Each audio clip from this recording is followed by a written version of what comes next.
I'm Suruthi. I'm Hannah. And welcome to Red-Handed. It's the last one of the year, almost. Yes, the penultimate episode of 2022. It's been a hell of a year. Thank you, everyone who has stuck by us. Do you know what our first episode this year was? Fuck no. Scientology. Doesn't that feel like 100 years ago? But it also feels like it was yesterday. I'm very confused, but it doesn't matter. Doesn't matter. Let's not look back. Let's look forward and onwards to today's episode. This is going to be a two-parter. It's got to be. So let's get on with it because it's a fucking beast. And everyone be talking. Oh yeah. Everyone be having opinions. Oh, they do indeed. Let's get on to ours.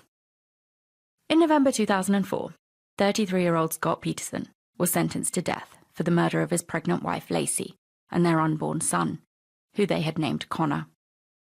To this day, Peterson claims to be innocent, saying that he was a victim of a media storm that whipped up a frenzy of hate against him. Scott Peterson has spent years appealing his conviction, and in December 2021, his death sentence, but not his conviction, was overruled, and he was resentenced to life without the possibility of parole. And last Friday, so Friday the 2nd of December 2022, we were supposed to find out if Scott Peterson's appeal to try and get a whole new trial had been successful or not. But the judge decided that there was no need for a hearing on the matter and that she will be releasing her decision on whether or not he will be having a new trial in writing before the 16th of December. Which means at the time we are recording this episode, we do not know what is going to happen. All we know is that there is going to be no hearing and a decision is on the way. We don't know what that decision is. And this case has been on our list for quite some time. And you will already know, if you know anything about this case, there's no way we'd be able to do it justice in an hour, even an hour and a half. So we're doing a two-parter. And that means we will be closing 2022 with Scott Peterson. It is the last case you will hear this year at Red-Handed Towers, coming to you hot from East London, where it's actually quite cold. So there was so much information to get through on this one, and I went into the research on this case, honestly, with an open mind. I didn't really know the story that well, but it looks like there are a decent number of people out there who think that Scott Peterson was indeed wrongfully convicted. So I figured there must be something in it. Maybe, as many of his defenders say, Scott Peterson had been convicted based on emotion and rage stirred up by the media, and not by any real evidence. Maybe he was innocent, but just a deeply, deeply unlucky man whose pregnant wife had been murdered, and the circumstances just so happened to paint him in a very bad light. I even wondered if perhaps, say he was guilty, but that maybe there hadn't been a strong enough prosecutorial case against him. So maybe his guilt hadn't been proven beyond a reasonable doubt in court, and so the jury had been wrong to convict him. Like I said, I didn't really have a strong opinion before going into it. I know what I think now, but over the next two episodes, we're going to try and be as even-handed as we possibly can.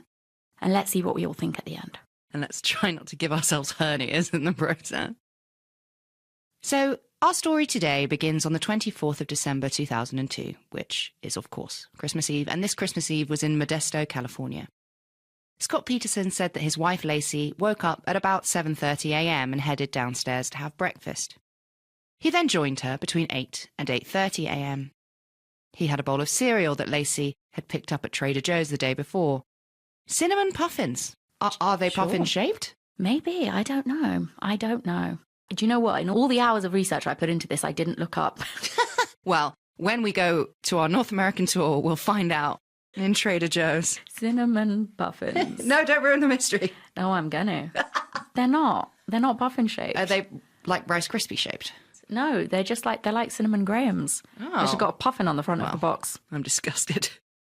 So Scott sits there, eats his cinnamon, not puffin-shaped puffins, and he watched some TV with his wife. They happen to be watching Laci's favourite, tax avoider Martha Stewart. And Martha Stewart, according to Scott, was talking about meringues. The entire timeline that you are about to hear, that we are going to lay out for you, is according to Scott Peterson. And if you're like, why are you giving so many random details like cinnamon puffins and Martha Stewart meringues? Well, it's because that is exactly what Scott would later tell the police about how his morning unfolded. So Scott says that Laci told him that she was going to make some fancy French toast for their Christmas breakfast the next morning, and that she needed to go to the shop and pick up the ingredients because it needed to marinate overnight. She also told Scott that she was going to mop the floor, walk the dog, and make gingerbread biscuits. Then that evening, they were planning to head over to Laci's parents' house for Christmas Eve dinner. A big schedule for a woman who was 8.5 months pregnant. And what about Scott? Well, he was going to spend his day playing golf. Now, if you look into this case, even at a cursory glance, you will see that a lot of people give him a hard time for this. They're like, what the hell is he doing going off to play golf, leaving pregnant Laci all alone on Christmas Eve? But to be honest, Laci is definitely a type A personality. She loves cooking, she loves having a beautiful house, she loves the holidays. So I can kind of see Laci just kind of wanting Scott out of the way, out from underneath her feet so that she can just get on with her holiday prep list. I don't really think that him going to play golf in and of itself was that big a deal. No, how many people take themselves off to the pub on Christmas Eve? Yeah, exactly. How many people in this country wake up on Christmas Day with a savage hangover because they went out to the pubs on Christmas Eve? I don't think it's that big a deal. It's the tradition to not be able to see properly on Christmas morning. Precisely. Which is why we all start drinking at 9. So, before Scott left, he said that he filled up the mop bucket for Laci because apparently she couldn't lift it up to the sink. He then loaded 3 garden parasol umbrellas that he wanted to store at his workshop into the back of his truck. A neighbour spotted him and waved hello. Laci was mopping as Scott left at about 10 o'clock. Scott later on gives a few different times for when he left that particular morning, but we're pretty sure that about 10 o'clock is the most accurate, for reasons that we will come on to. On his way to the golf course, Scott stopped at his workshop/office, which was about 10 minutes' drive from the Petersons' home. Scott was an agricultural salesman, selling everything from tools to manure. So this unit was set up for his work things. But why was he heading there on Christmas Eve? Well, it seems that the world of agricultural equipment sales does not stop for the celebration of the birth of baby Jesus. Apparently, Scott received a call from his boss at 10:08 a.m. as he was leaving his home to hit the holes. When he arrived at his office, Scott checked his inbox and sent an email replying to his boss. He spent about 25 minutes at his office in total, during which time he checked his emails and Googled instructions on how to assemble a woodworking tool called a mortiser that he had recently purchased. And it was during this time that Scott decided that that day it was far too cold to go golfing after all. So he figured he'd go fishing instead. Now, I'm not a golfer, and nor am I a fisherwoman, but I can't help but think that standing on a golf course, wearing a sexy Argyle sweater and a nice big coat and gloves and a hat, is probably a bit warmer than getting wet and wild on a boat.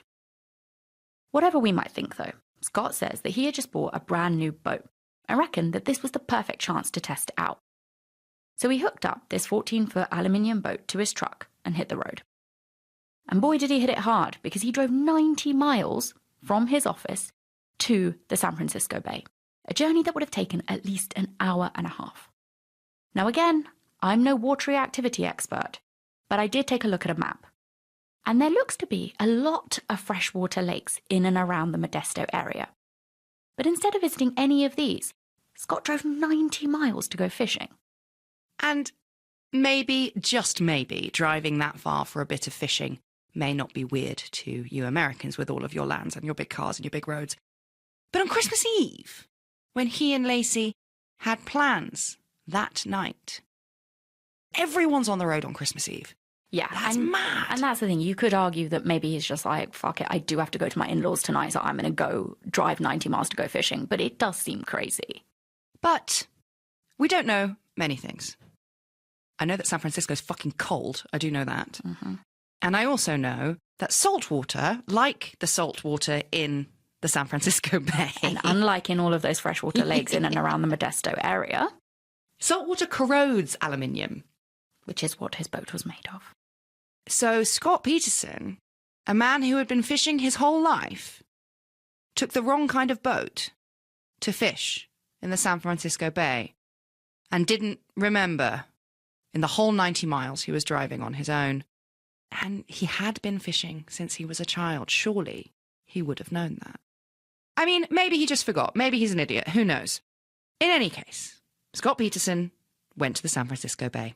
And at 12:54 that afternoon, Scott paid for parking at the Berkeley Marina.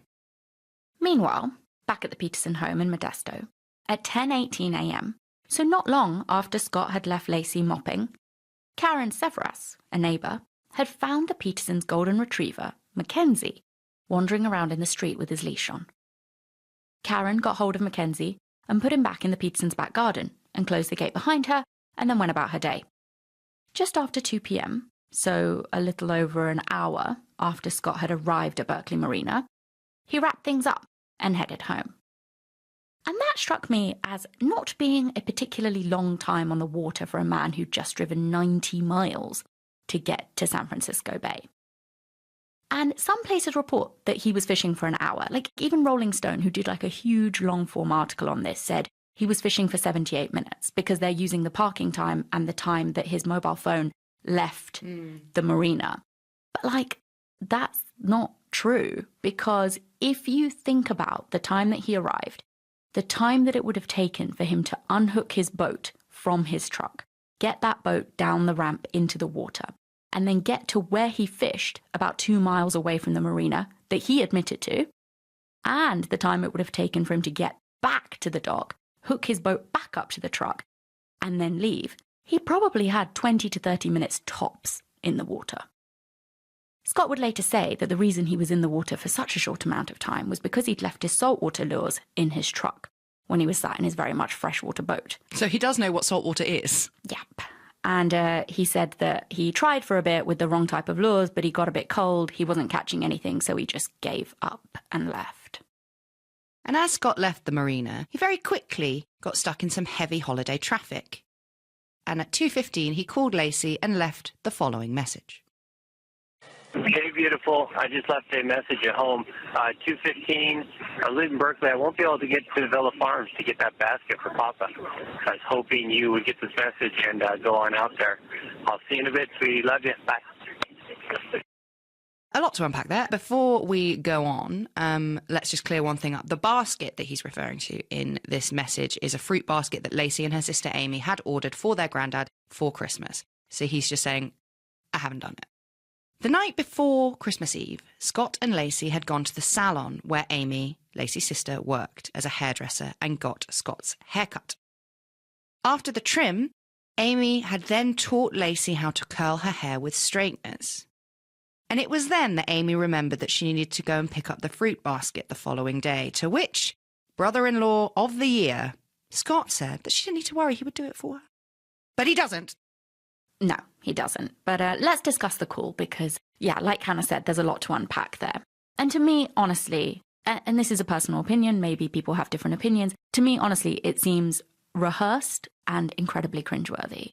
I don't think it sounds like a natural call. Firstly, he's calling to tell Laci that he's going to be late on Christmas Eve when they have plans that night to go to her parents' house. And he's also telling her that she now needs to go out after the incredibly busy day that she's had in Christmas Eve traffic to go and get the basket that he said he would get, but that he's fucked up. And he fucked up because he decided to drive for a 3-hour round trip to go fishing for 20 minutes. There's no sort of contrition. There's no sorry. There's no like awkwardness you would have when you have to tell somebody something that you fucked up, you know? There's no sort of like tail between his legs voice in that message. The chirpiness just sounds a bit off, like given the context of what he's actually saying. I also think it's weird that he doesn't give an estimate of when he'll actually be home. And also there's no explanation of why he's in Berkeley. Because he just says on the call, I'm just leaving Berkeley now. But when did he tell Laci that he was going to Berkeley?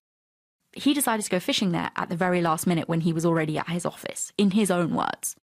Laci thought that he was going golfing much closer to home. Maybe he just forgot. Maybe he forgot that he didn't tell her. Maybe, you know, this guy, everything just falls out of his head like a sieve. I don't know. But in this message, he doesn't explain why he's in Berkeley, just that he's leaving. And it just strikes me as a little bit odd. This is the argument that you will come up against in this case time and time again. Perhaps we are reading too much into it. Maybe he's just a real dickhead. And maybe he would never care about picking up a fruit basket. Maybe that was the nature of their relationship. Maybe he never apologized. Maybe he was just like, this is the way it is. Exactly. I think, we're looking at it from the point of view of people who wouldn't, if I had to tell somebody I'd done something wrong, I wouldn't deliver a message like that. But maybe he is just a dickhead. Yeah. And that's why he says it. I think, we will go on to discuss this at length. I don't believe for a second that he's not a dickhead. I don't think it's a defense. No. What so many people are just like, well, yeah, he's a horrible person. The end. Yeah. Anyway, the call we think is weird. Let's accept it and use it for what it is useful for, which is the timestamp that it gives us in our timeline. The call and the tower it pinged off do place Scott near the Berkeley Marina at 2:15 p.m. At 3:25 p.m., Scott stopped to refill his truck at a Chevron petrol station. And at 3:52 p.m., having heard nothing from Laci, Scott called her again, but she still wasn't picking up her phone. From the petrol station, it would have taken Scott about 50 minutes, 50, to drive back to his office workshop. And he did, indeed, arrive back there at about 4:15 in the afternoon. Once he was at his office/workshop/spade emporium, he noticed that a fax had come through about a shipment, so he stopped to read it. He also unhooked his boat, put everything away, and left to head home at about 4:30 p.m. But oddly, despite having both hooked up and unhooked his boat from his truck, and having loaded and unloaded his truck with all of his fishing equipment, apart from his saltwater lures, obviously, he did all of that at his office/workshop. He seemingly forgot all about the 3 huge parasols that were sat in the bed of his truck. He had wanted to leave them at work, but he forgot. And he returned home with all of them jangling around on the bed of his truck. You would notice. Yeah. And we'll come back to the parasols, I think next week. So just, hold them in your mind. So when Scott got to the house, there was no sign of Laci. But he still wasn't worried. Laci's car was in the driveway, but her mum Sharon had probably just come to the house and got Laci in her own car and taken her back to their house to prep dinner. Scott then found Mackenzie the dog in the back garden with his leash still on. That was probably a bit weirder, but maybe Laci had just forgotten to take it off in all the Christmas rush.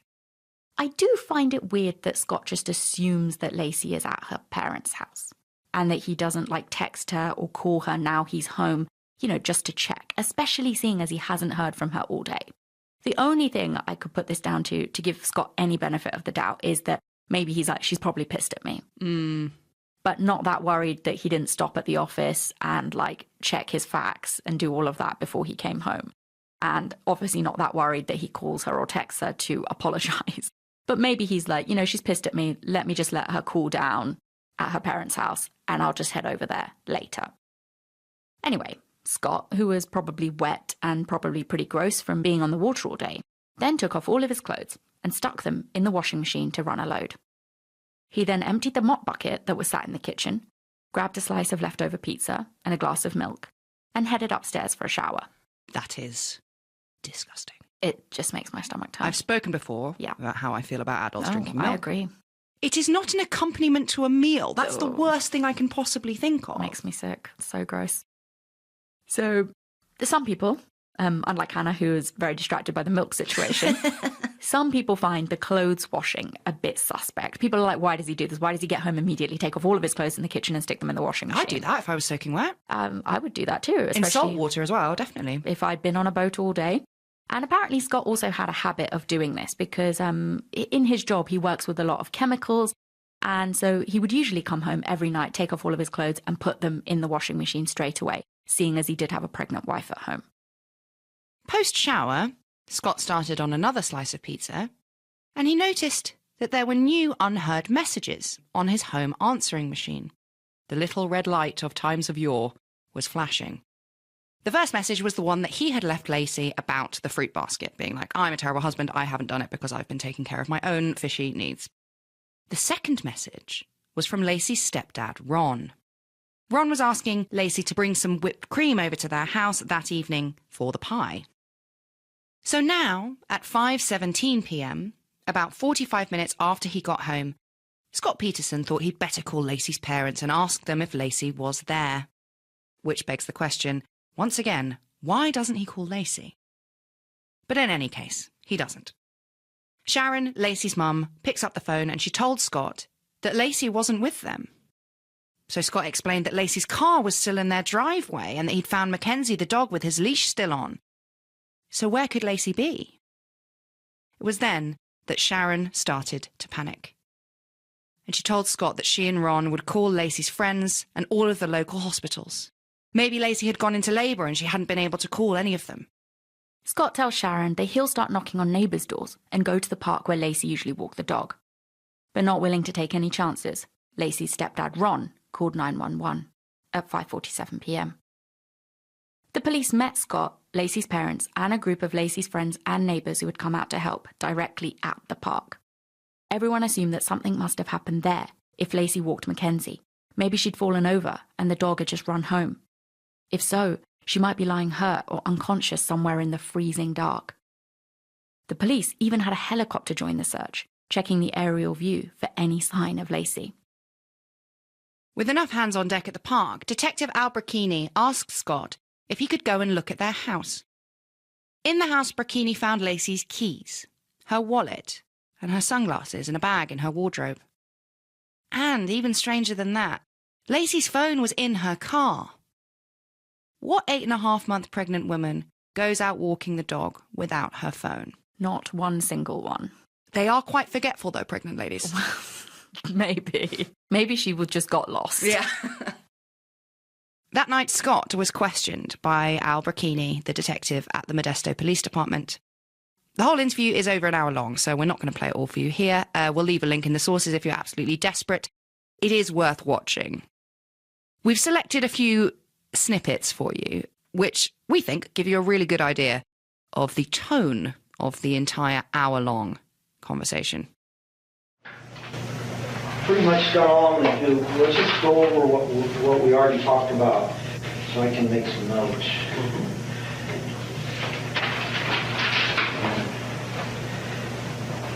See if you remember something that you don't, maybe you don't know you remember. So, today, just tell me about the morning. Okay. I don't know what time I got up. Probably Laci got up and went and assumed she had some cereal for breakfast. She eats right when she wakes up, otherwise she gets sick because she's pregnant. I laid around in bed longer. I got up at, I don't know, 8 o'clock probably or so. Showered.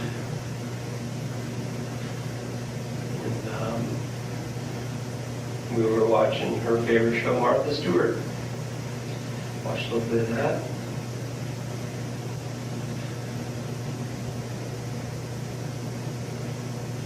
You didn't watch the whole thing, though?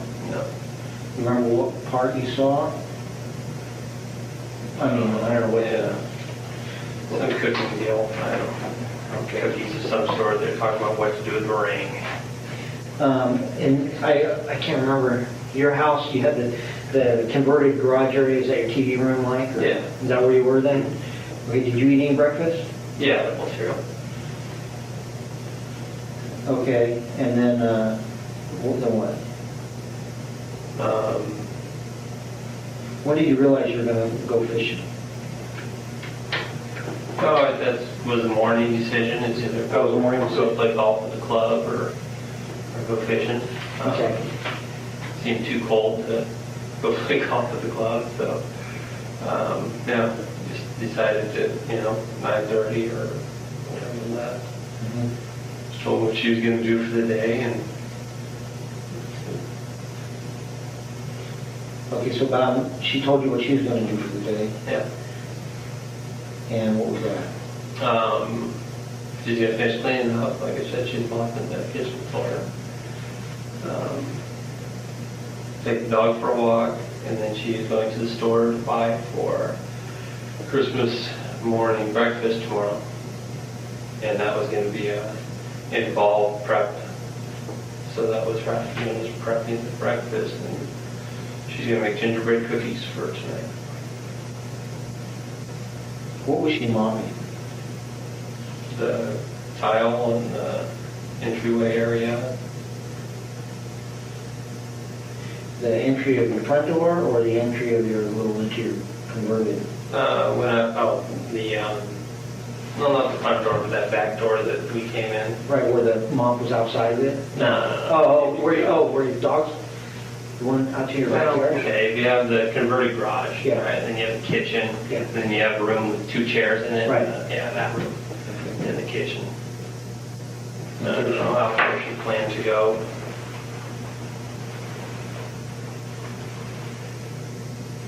She had me put the bucket by the front door for her.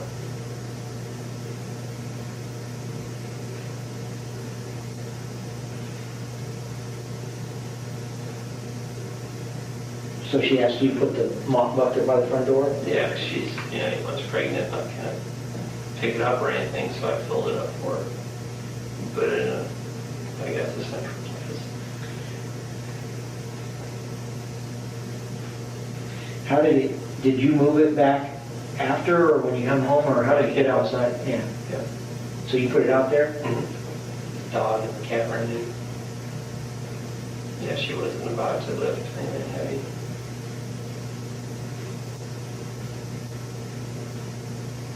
So when you left, do you remember what she was wearing? Black pants, white long sleeve top. The kind of buttons or? No, just like a long sleeve t-shirt kind of thing, but didn't say anything on it or. Jacket or shoes? No. No shoes?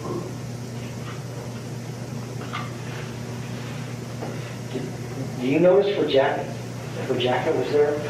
Or did she wear it, like if she went walking at 10 o'clock or 9:30? She just steals my stuff. She uses your stuff? Yeah, Mhm. doesn't return to stuff, so I don't know. You don't know? I don't know. She could have had hers or mine or something, I don't know. How about shoes? Does she have a certain kind of shoes that she walks in? Or Yeah, I use a pair of white tennis shoes. do you know, did you remember if they were there or not? Vouchers, and I looked for them in their normal place, which is outside of our wet bar. They were not there, but we didn't look further, so they could be in the house. They weren't where they're normally left. You saw mine where those were. That's where they normally keep.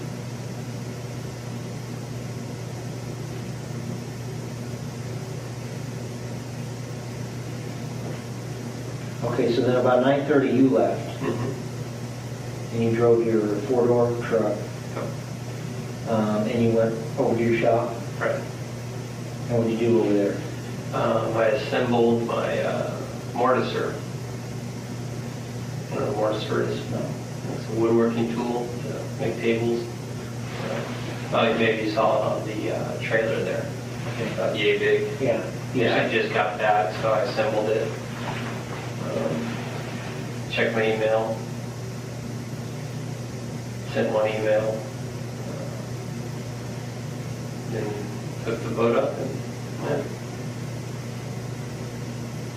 Who'd you send the email to? to Eric Van Enos, my boss. The happy holidays email. He left me a message on my phone this morning.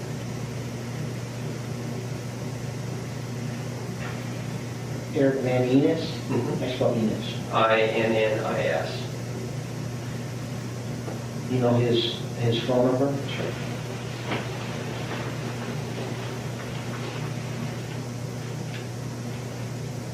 Did you tell him about this yet? No.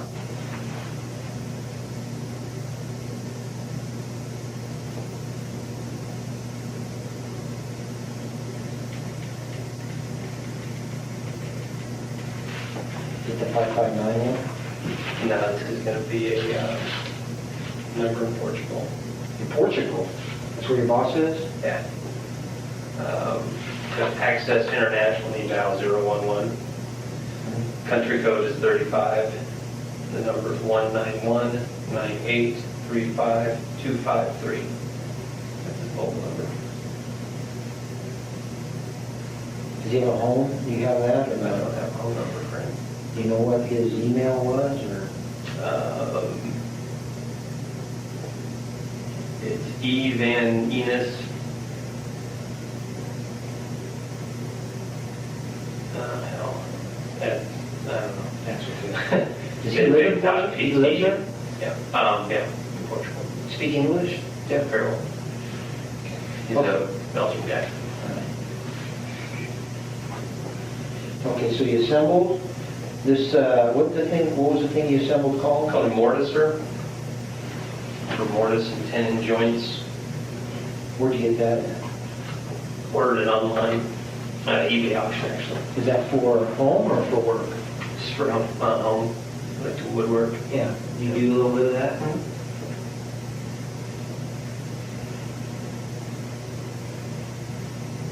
Okay, the facts you got, you hadn't got it yet. Or did Yeah, I you? guess not. I don't know. You can't- Honestly, I can't remember when I picked it up. I remember that the boat was arriving in 26, and I wasn't happy about that, but other than that, it may have been when I got back from the office. Okay, then you hooked your boat up, and then you know about what time you left Modesto. Gosh, I don't know. Extrapolate what time I got that deal at noon, is that right? Yeah, that was, no one. Which one is it there? It has 2 times? Oh, okay. Which one's right? Tuesday.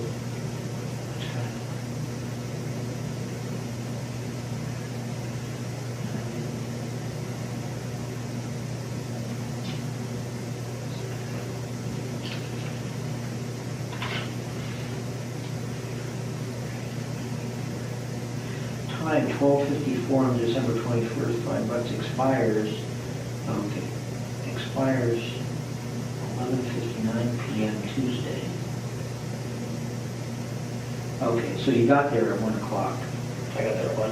Yeah, about 1. And I imagine it took at least an hour and a half. Yeah, okay, so it would have been 12, maybe 11:30 about. Yeah, it's probably longer than that. Probably a You little. can only go 55 with that trailer. Right. Okay, did you drive straight there? I did. He sighs. Did you hear him sigh? He fucking sighs. When he's asked the first question, he goes, it wasn't even like that, it was worse. It was like, ugh. Like he honestly looks so bored throughout the whole entire fucking interview. Honestly, you have to go and watch the interview to really understand. We are an audio format. We will play you the clips. The quality is so-so. We've tried our best to enhance it, but you have to watch this to see the body language, to see the way he presents himself. Because to say that Scott Peterson was relaxed during this over an hour long interview on the night that his pregnant wife is missing would be a ginormous understatement. He has his hands in his pockets. He's slouched back in his chair. He's drinking a coffee. He's straight up chilling. I mean, it's contempt, isn't it? Like if he was at school, he would be told to sit up straight. Yes, exactly. There is something so jarring about watching him. You just want to sort of slap him around the ear. And I think one of the other things is if you watch the interview, there's a bit before the detective walks in where Scott's just sat in the interview room on his own. And I thought that was a particularly telling part of the video because he's just sat there looking at his phone, looking around, drinking his coffee. He looks like he's waiting for a fucking bus or something. I would just feel like you might expect frantic pacing, furious texting, something that looks like you're worried about your missing wife. I feel like I look more worried when I don't know where my keys are than he looks. You do, I've seen it. About where his pregnant wife is. I just think, wouldn't you look like you're annoyed that you're stuck in the interview room rather than on the streets screaming for Laci? And you heard it yourself just then in the clip. The tone of the interview from Scott's answers doesn't really sound like a man whose 8.5-month pregnant wife is missing. And we're not going to examine the use of the past tense to describe Laci or whatever because it's simplistic and we're better than that. What we're asking is, where is the urgency? Where is the panic? Where is the fear? Where's the anxiety? He so calmly answers all of the questions that Detective Brachini is asking in painstaking detail. He sits and gives the policeman his boss's details to prove that they were emailing that morning, and he casually explains what a mortiser is. And then he replies when the detective asks him questions about fishing. Why isn't he asking why any of that matters when his wife is out there? Yeah. So let's listen to another bit of this interview. Okay, then you got home. Then how'd you go? What door did you go in? When what I would call our back door, which is that French door where my shoes were at. See your dog out there? Yeah. Yeah, he's there. And he still have his leash on? Mm-hmm.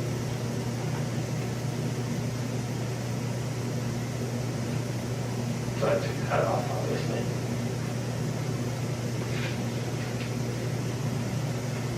What'd you do with it? Put it on the picnic table.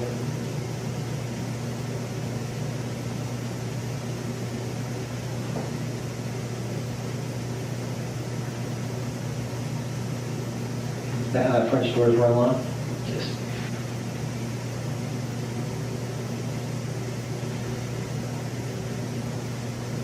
Okay, what'd you do when you go in? Dog and the cat followed me in, so I dumped out that mop water. The cat went over to it. Where was the mop bucket?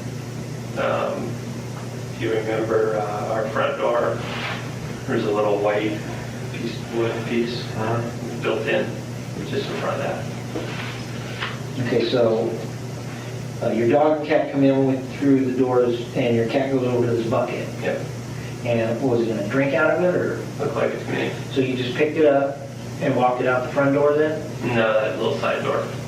Okay. It was right outside of it. And then you just set it out there? Dumped it, set it there.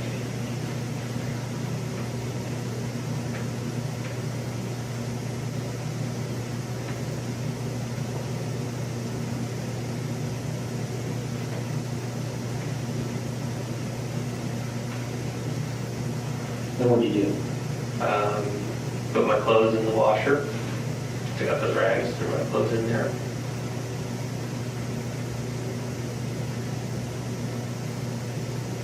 Were you calling for Laci, or? Oh yeah, of course.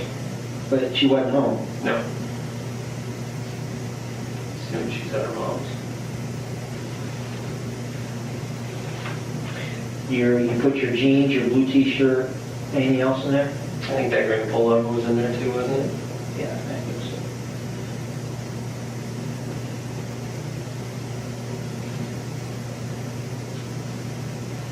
Did you start the washer? Yeah. Did you put soap? Mm-hmm.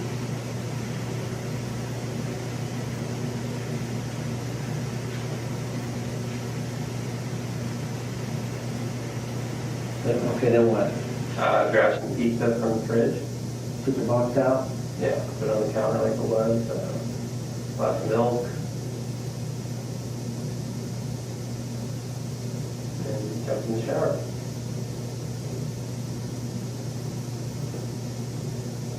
You had a glass of milk? No, small one, yeah. Okay, then you put her in glass? Yeah.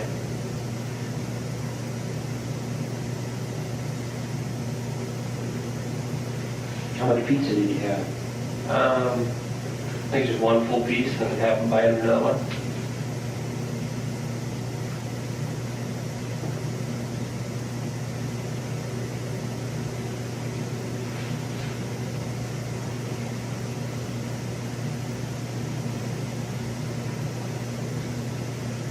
Then you took a shower? Mm-hmm. I took the pizza with me, started the shower. Did you call her mom? After I got out of the shower and put clothes on. That's when I checked the messages. Were there any? Yeah. Yours. Mine, there were 3. 2 from me, 1 from Ron, her stepfather, asking for whipped cream when we came over. And that's when I said, hey, He's calling me with cream. Did you race him? No.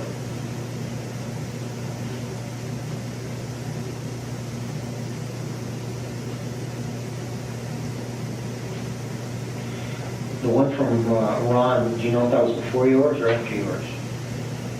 I believe it was after.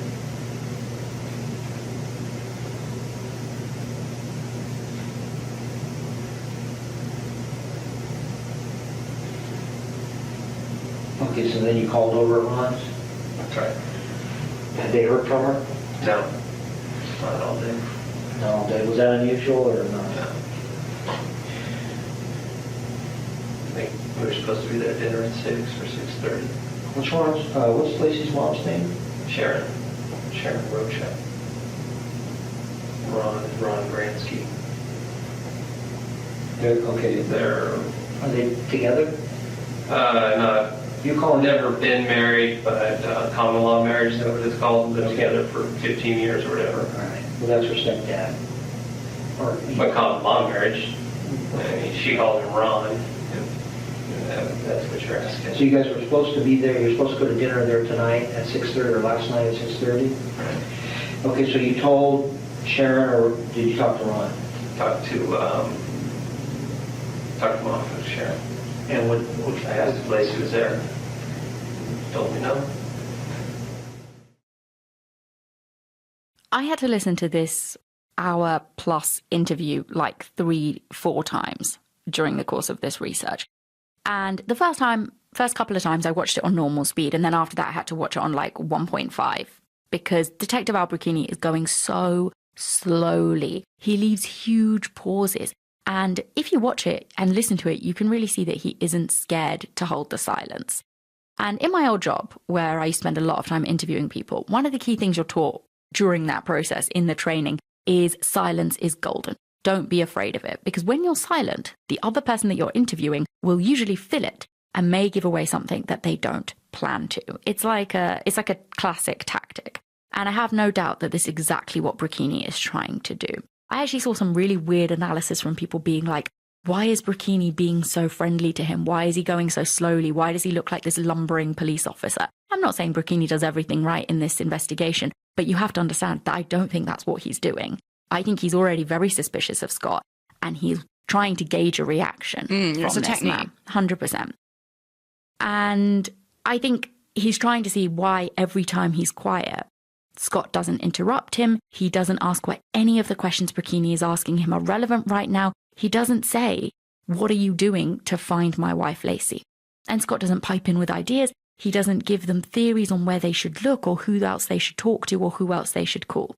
Scott's just happy to calmly sit there and give more and more detailed answers about the mundane nonsense about his day. I mean, it is just mind-boggling to listen to that clip because he's talking about the cat, the mop bucket, the soap in the washing machine, the pizza, common law marriage. Like, it just goes on and on and on. And he volunteers unnecessary information when it's not required. Like when Burkini is like, are they married? Talking about Laci's mum and her stepdad. He'd just be like, no. Why is he like, oh, well, you know, they've been together so long, so it's like a common law. Like, why? Why are you doing that? To me, it's really quite indicative of deception, I would say. It's pretty mind-numbing stuff, but Scott's fine. And for over an hour, he just sits there, answers everything, sipping his coffee, no sign of frustration or anything like that. No inkling that he feels like the police are wasting his time or their time in the investigation. And when you're watching it, you do get the feeling that Scott knows that Burkini is suspicious of him.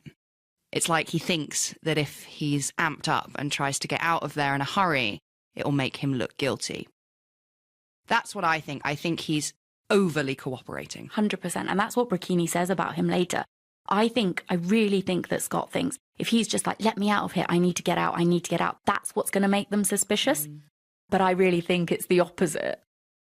Scott obviously thinks that by being amiable and cooperative and helpful and friendly, he's making a good impression and showing that he has nothing to hide. But if I was innocent, I'm not sure I'd be that bothered about what the police thought of me. I would probably be screaming and shouting about my wife. There's also one point in this interview where Burkini says that Scott's call to Laci wasn't made at 2:15. And Scott immediately gets his phone out of his pocket to call his home voicemail to prove that it was indeed made at 2:15. So that call that he makes about the fruit basket. And if you remember the fruit basket call, he also starts it by saying, "Hi, it's 2:15," which, like, fine, maybe some people do that, maybe people don't. But he's very, very perturbed when Burkini says that that call was made much later. He doesn't ask why any of that matters right now. He doesn't brush past it. And also, he knows exactly what time it was made. If something so catastrophic happened that I came home and my pregnant wife was missing, I wouldn't remember what time I made that call. And I wouldn't even think about what relevance that had to that day. I would just be thinking, I came home at 4:30 and she was gone. But no, Scott gets his phone out, calls his home phone, and then passes the phone to Burkini so that he can listen to the voicemails that were left on the Petersons' home phone.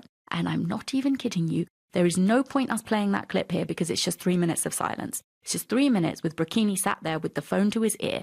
And the entire time, Scott just sits there, looking at him, waiting.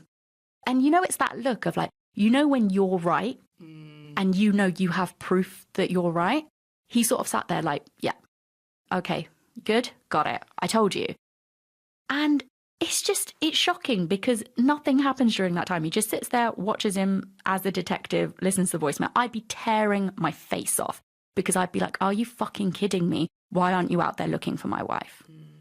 But Scott's silence really points to, for me at least, the fact that he's far more concerned with proving his innocence and establishing an alibi for himself than finding Laci at that point. Just to eliminate you as a suspect, you'd be willing to take that. Shut it off.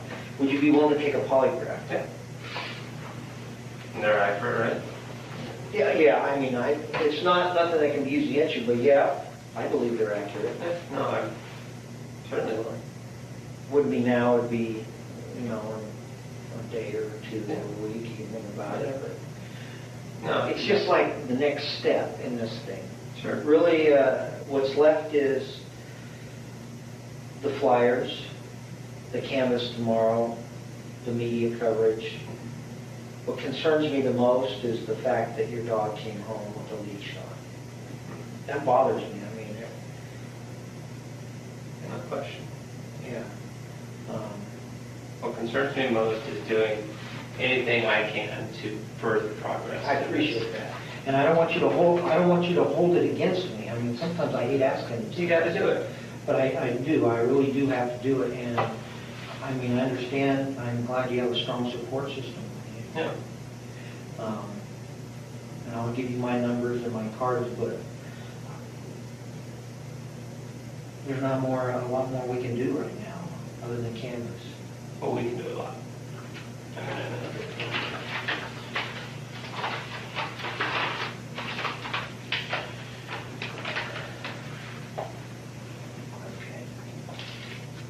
Okay. Do you have any questions? No, I mean, I've asked you a couple times what to do, so I have the answers to that. So we're going to go do it. That's what, yeah. There's, all we can do now is make people aware of the problem, the situation, and hope that somebody saw something or knows something. The only other question I have, what about resources available? You saw my mother-in-law tonight. You saw some of my wife's friends, my son, for counseling, that kind of thing. That's. Can you give us those numbers, or do I have to search them out? No, I can give you those numbers. I just don't know. I mean, you're probably not going to get any answers today. Yeah, no, I mean, but... Yeah. It's Christmas. I mean, yeah, of course. Well, and there's no need to qualify. Today. If we find Laci in the next days.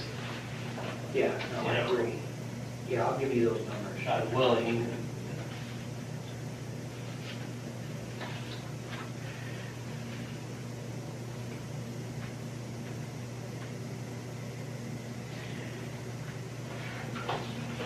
That's my number, my cell phone number, and I'll get you the number to the victim services.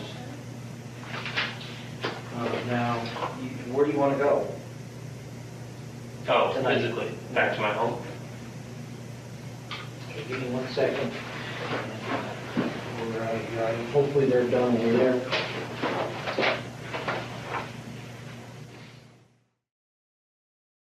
Burkini is so obviously suspicious of Scott, and as well he should be. After all, he is the husband and they usually do it. But his questions are mild, they're not particularly accusatory, and he explains why he has to ask Scott about these things. He's not openly questioning him like a suspect. He's very like good cop, good cop. Mm-hmm. So Scott's answers, by the same token, are incredibly interesting because, to me, he sounds like a suspect when he's replying. He gives very short answers, doesn't offer up any additional information. He doesn't speculate. He doesn't have any ideas, theories, anything about what could have happened to his wife or where she might be. So he'll answer questions about literally everything else under the sun in mind-numbing detail, apart from where his wife might be. He has no idea, no clue, no thoughts, no suggestions, no urgency. It's really surprising. And again, it makes him sound more like someone who is protecting themselves as opposed to someone who is trying to find their missing wife and unborn child. And look, before all the Scott defenders jump down our throat, I'm not saying that we should judge a person's guilt wholly on their behaviour. That would be wrong and stupid and reductive. And something we've spoken out about many times. Precisely. But it's also not a factor that can simply be ignored as totally unimportant. And yes, not everyone reacts in the same way when they are under stress. Again, like Hannah said, that's something we've banged on about on this podcast for years. But the fact that Scott has no questions, no thoughts, no theories, no urgency, and seemingly no interest in what the police's plan is to find Laci, to me is really, really hard to just sweep away. I'm not saying he should be sat there crying and hysterical. Being stoic and being calm and being focused is absolutely like a reasonable response he could have. But the fact that he is so disinterested is the thing that's surprising to me. And if you're going to make the point that maybe he is just more of a stoic person, well, that notion becomes quite hard to stand by later, but put a pin in it for now. During this interview, the police ask Scott if he would do a polygraph, to which he agrees. But the next day, Christmas Day, just 30 minutes before the polygraph was scheduled to take place, Scott called to cancel, saying that his dad had told him not to do it. Can you imagine being a polygraph technician and you get a call on Christmas Eve being like, sorry, Bob, I know it's Christmas, but we need you at the station tomorrow? I would be fucked off, but then he doesn't have to go in and get cancelled. Hooray. Merry Christmas, one and all. And to be fair to Scott, because we won't be accused of being heavy-handed on this show, I wouldn't take a polygraph either. No, I wouldn't fucking take a polygraph. So we're not going to examine Scott's decision on that. What did strike us as a little bit more odd was the fact that 2 days after his wife and his child had gone missing, Scott Peterson already had a lawyer. Again, what that means is that he's taking proactive steps to protect himself, while taking no obvious proactive steps to find Laci. I completely understand why he gets a lawyer, why he gets one so quickly. Again, where are you finding a lawyer on Christmas Day? I don't know. But he does it, and that would be, I feel, less indicative of him probably having something to do with it if he was also being as proactive in finding his wife, which he doesn't seem to be doing. And I'll give you examples. Scott flatly refused to do any press conferences or media interviews to plead for tips and information, appealing to anyone holding Laci to let her come home. Everyone does that. It's like the standard thing. He's the husband. Like, if she wasn't married, I understand her family doing it, but he is the husband. And she was pregnant. She was 8.5 months pregnant. Like, there couldn't be a better narrative than the husband going on TV and begging for his wife's safe return. Again, I'm not asking you to go on the media and cry and sob and all of that shenanigans, but he doesn't do it. Laci's family did it. He left it all to them. And perhaps you could argue that that sort of thing isn't everyone's style, but surely in such an unimaginably nightmare situation, you would do anything and everything to find your wife, including something you don't really want to do, like appear on TV. But if anyone questioned Scott's behaviour openly, Sharon and Ron, Laci's parents, defended him 100%. Sharon even said that if people knew how much Scott loved her daughter, they wouldn't suggest such things. And despite Scott's camera shyness, by this point the media was well and truly all over this case. It was at this time in the early noughties that news channels were starting to switch to the 24-hour rolling news model that we're also used to today. So they needed stories, and this one was perfect. 26-year-old Laci was beautiful. We'll post a picture of her, obviously, on our social media. You can find her on Google. She's absolutely stunning. She has a perfect smile, adorable dimples, just like this ideal kind of all-American wife and mother-to-be. How could this pregnant woman, who seemingly had it all, with her perfect house in one of the nicest neighborhoods in Modesto and her handsome husband, have vanished like this? And at Christmas, no less. And so, over the coming months and years, the case of Laci Peterson would dominate the headlines across the US, like a celebrity story. And in classic celebrity style, the scandals began. On the 30th of December 2002, 6 days after Laci vanished, there was a seismic shift in the case. A 27-year-old woman called Amber Fry called the police, claiming to be Scott Peterson's girlfriend. Al Brachini couldn't believe his ears. But boy, did she have a story to tell. In October 2002, Scott Peterson was in Fresno for work. So that's 2 months before Laci goes missing. During this trip, he hit on a woman at the hotel bar. He was asking her about her favourite sex position. Yeah. Who does that? Scott Peterson. That's quite a stupid question. I know people talk to people in bars in the States, but I can't. So this poor woman was called Shawn Sibley, and she thought that Scott was cute, but she had a fiancé and she wasn't interested in a hookup. But she told Scott that she did have a friend that he might quite like. That would be friendship over for me. Like, oh, this guy approached me in the bar and asked me if I like it doggy style or not, but you can have him. But it works. So, on the 20th of November, while Laci was at home, more than 7 months pregnant, Scott Peterson turned up at Amber Fry's door for a blind date. He clearly liked the look of tall, blonde Amber, and that night they hit the town. They went for dinner, they did karaoke, they danced, and eventually they went back to Scott Peterson's hotel room that he had already set up with champagne and roses. Confident in his chirping abilities, evidently. And also a woman he'd never seen before. But I think he was probably like, whatever the situation is, I'm probably going to have sex tonight. And also, if you don't pull, no one knows. This is true. This is true. So Scott told Amber that he was single and looking for a relationship. And Amber was smitten. And who can blame her? Scott would take her out to new and exciting places. He'd call her every day. He'd even pick her 2-year-old daughter up from school. He'd send her dozens of roses and even turn up with groceries to cook for her and her child. The three of them even went Christmas tree shopping together. It was everything that Amber wanted.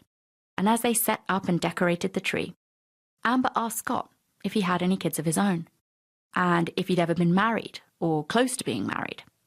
Which, isn't that first date material? Yeah, the older you get, the more baggage people have, And the thing is, they're not that old. He's 31. But still, that's a standard question I feel like you would ask as adults at that point.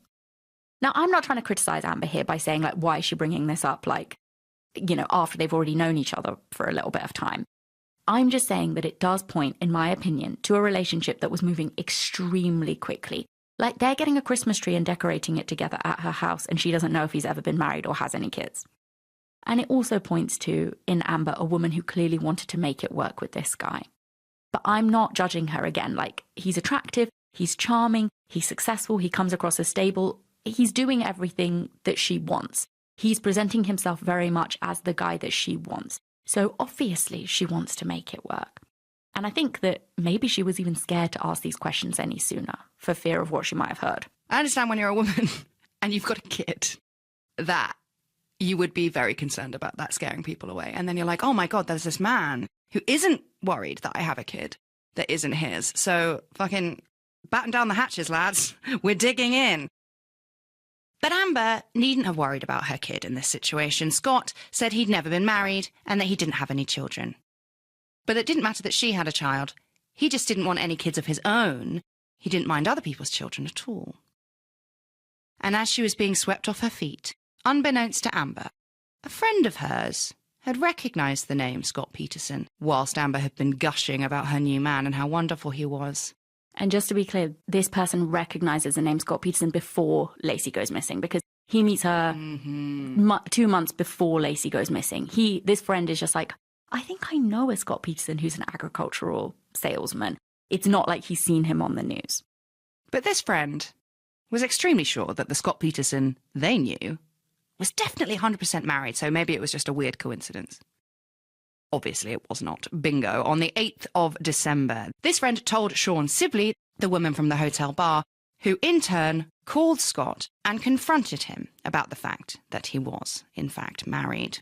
And during this conversation, according to Sean, Scott sobbed and cried and begged Sean to be allowed to tell Amber the news himself.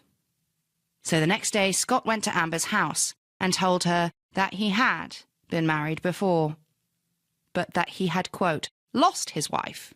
Oh, my God, and that this was his first holidays without her. So just to be clear, this is happening on the 9th of December. That is 2 weeks before Laci Peterson vanishes, that he is telling his girlfriend, Amber Fry, that he lost his wife and that this is his first holidays without her. Amber would later say that when Scott told her this, he also said that it was too painful to talk about. So she just assumed that when he said lost his wife, he meant that his wife had died. Yeah, anyone would that's assume what that. You mean when you say that. That's what that sentence means. Yeah, like lost her where? Like a fucking dog. Yeah, I left her at the hypermart. Yeah. But why would Scott say this? Why would he say lost his wife?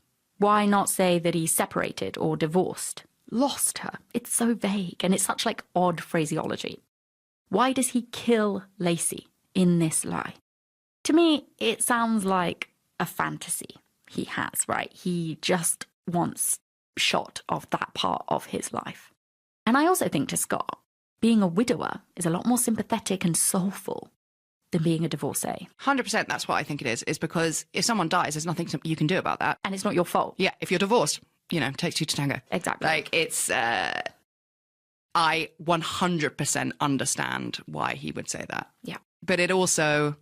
And from the perspective of his personality type, not that it's a reasonable thing to do. No, exactly. But also from him getting rid of Laci in this lie. I mean, there's two ways.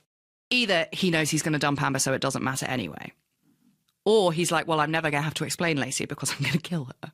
I strongly suspect that it is a combination of the two. Right, yeah. Because we'll come on to talk about the relationship between him and Amber a lot. And I also want to make it clear at this point, before people are sort of actuallying me in the audience, him and Amber only see each other a handful of times.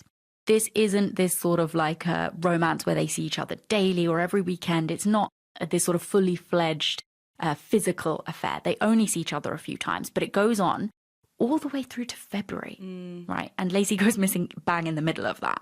So I just want to make it clear, they only see each other a few times, but they talk on the phone all the fucking time, like every day Scott calls her. So coming back to the statement about him losing his wife, a lot of people also point to this statement by Scott as proof of premeditation, because he says it 2 weeks before Laci goes missing. And it certainly looks bad. But something that looks even weirder for me was that just before Scott had gone over to break this massive news to his girlfriend, amidst all the panic one would assume he must have been feeling because he's been caught out by Sean Sibley, he's having to go over to Amber and explain that he did indeed have a wife. But Scott, during this time, found himself the time to buy his aluminium boat. Literally, Sean calls him and tells him. Then he Googles boats, and then he goes to Amber's house to tell her the next day. And during this time, he also carried out some pretty serious fishing research, which again, maybe that's how he unwinds, I don't know.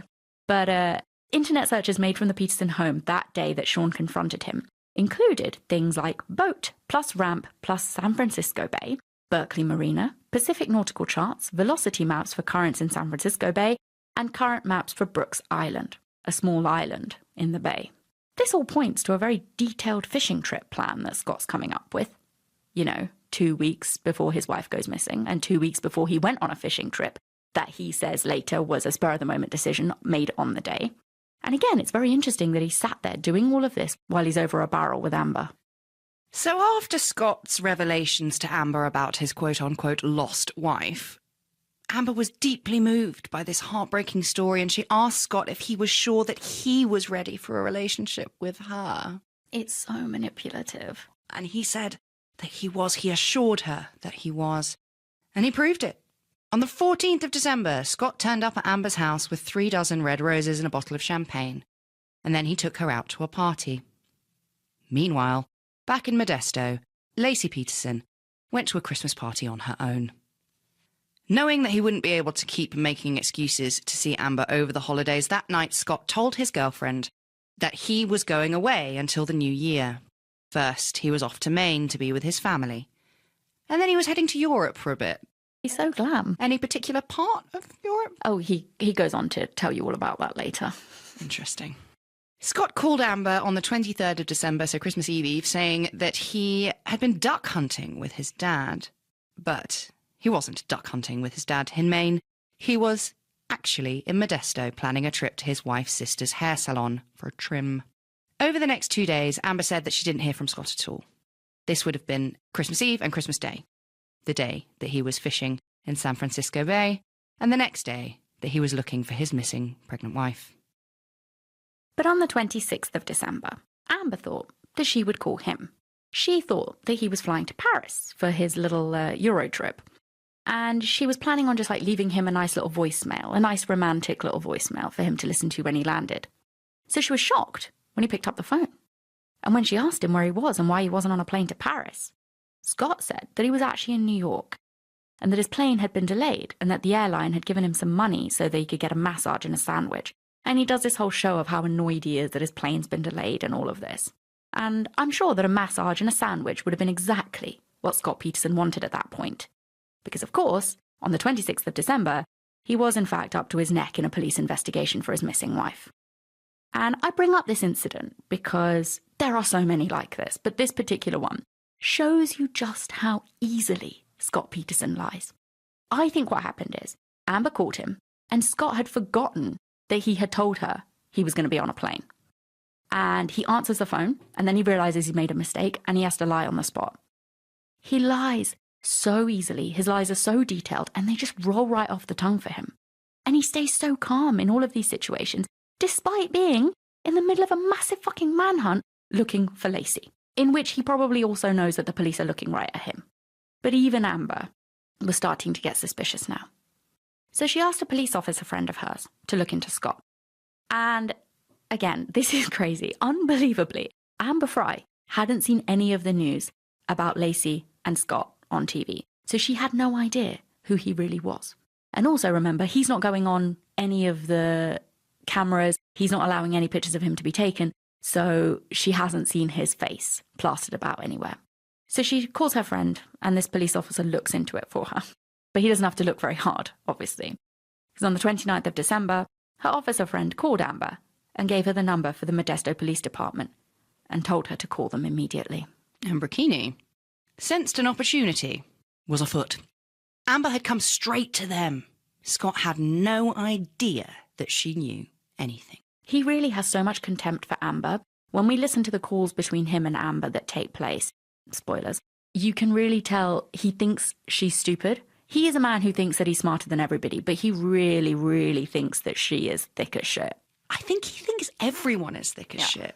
Yeah. Investigators asked Amber to secretly start taping all of her phone conversations with Scott, the unsuspecting Scott. And as they were setting up Amber's phone with the recorder, Scott actually called her. They're literally standing there and then the phone pops up with Scott calling her. And he didn't stop. On the 31st of December, Laci's friends and family held an emotional candlelight vigil for her in Modesto. Scott was there, but keeping quite low-key. He didn't take the stage with his parents or Laci's family to talk about her and pray for her safe return. He stayed in the crowd, and the media are all over him. They constantly take pictures of him. And these pictures ended up being splashed across the front pages of every newspaper the next morning, including the awkward photographs of him laughing at the vigil. And sure, his defenders will say that this proves nothing. They're one-off snapshots of the night and not indicative of his feeling towards Laci at all. A lot of people nervously laugh, and sure, you're right.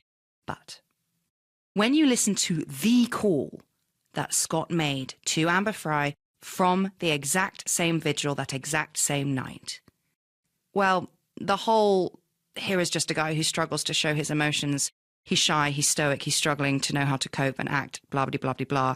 That whole idea falls a bit flat once you listen to this. Hello? Baby? Yes. Amber? Can you hear me? Yeah. You can? Yeah, hey. Oh my goodness. That's I found a quiet place. Pretty good, huh? That's really good. Oh my god. It's like been all this crazy static and stuff. I'm like, so frustrated. I know, I've been trying to call it. It's working. Amber? Yes? Amber? Oh. Oh, stop. Amber? I'm right here. Amber, are you there? Yes. Amber? I can hear you. Hey. Yes. Okay, there you go. I'm walking. Okay, I'm like, stay still or something. I know. I gotta move to make it work. How was your New Year's? What's that? How was your New Year's? It's good. I'm just, everyone's in the bar now, so I came out of an alley. Quiet alley. Is that nice? Yeah, it is. I can hear you. Very good. It's pretty awesome. Fireworks and everything. The Eiffel Tower. The people all playing rock songs. Uh-huh. It's pretty funny. Well, that's good. I'm glad you guys decided to go out. Who? Oh, definitely. I can never remember your friend's name. I know Jeff, but you always say, from Swans. Koala. And then we have Pasquale, a friend of ours, hanging up. Uh-huh. Oh, he's there too? Pasquale, yeah. Good. Did Hi. you make your New Year's resolution?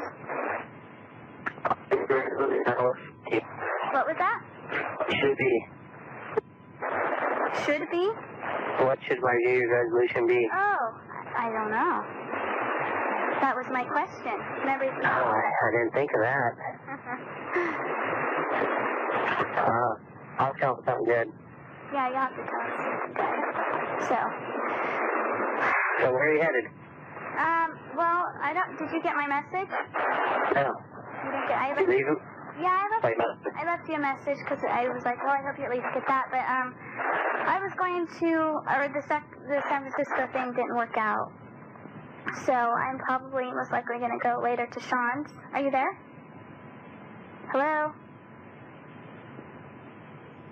Hello? Are you there?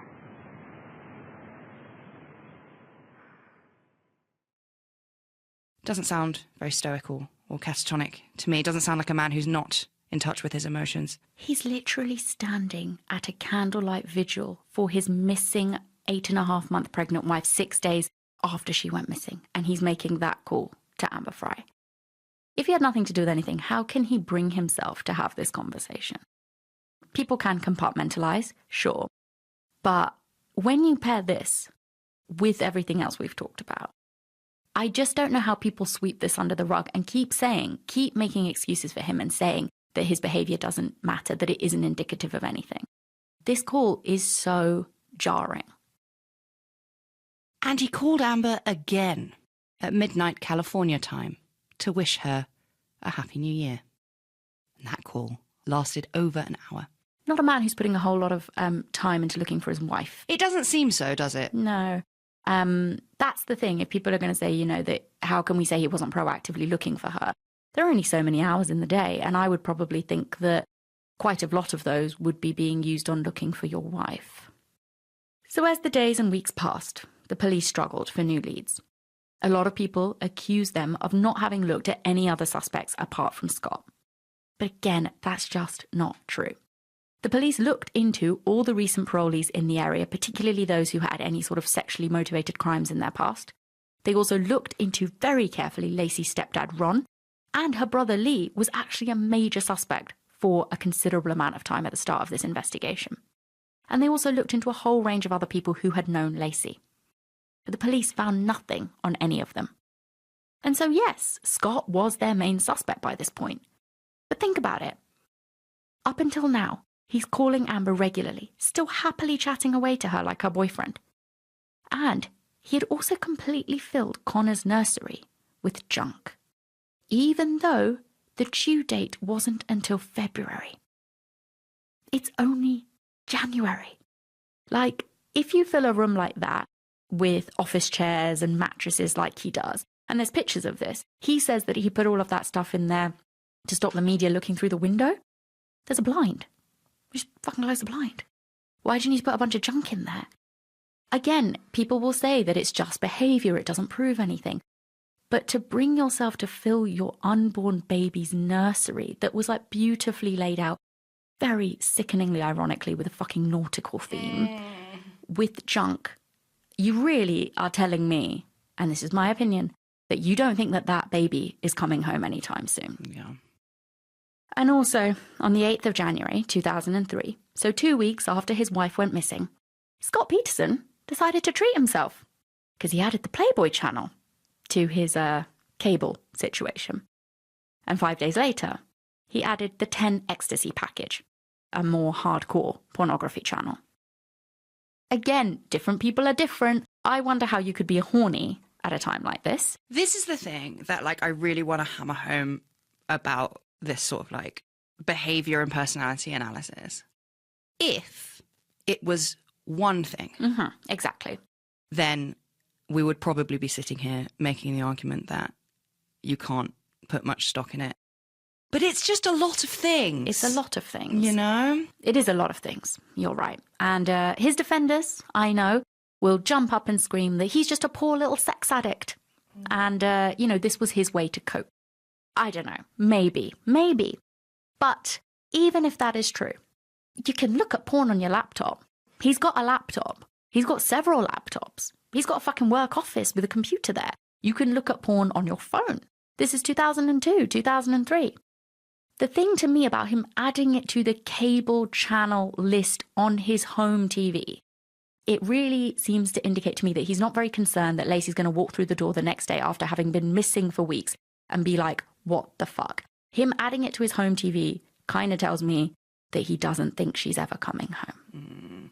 And it's pretty quick to have given up on her after 2 weeks if you didn't do it. And if that's not enough, it was after this that the visits to the bay began. On the 5th of January, the police followed Scott in a rental car to the Berkeley Marina. He drove the 180-mile round trip to do nothing but just stare at the bay from the pier for about 5 minutes. He literally drives all the way there, looks at the bay for 5 minutes and then drives all the way home. What?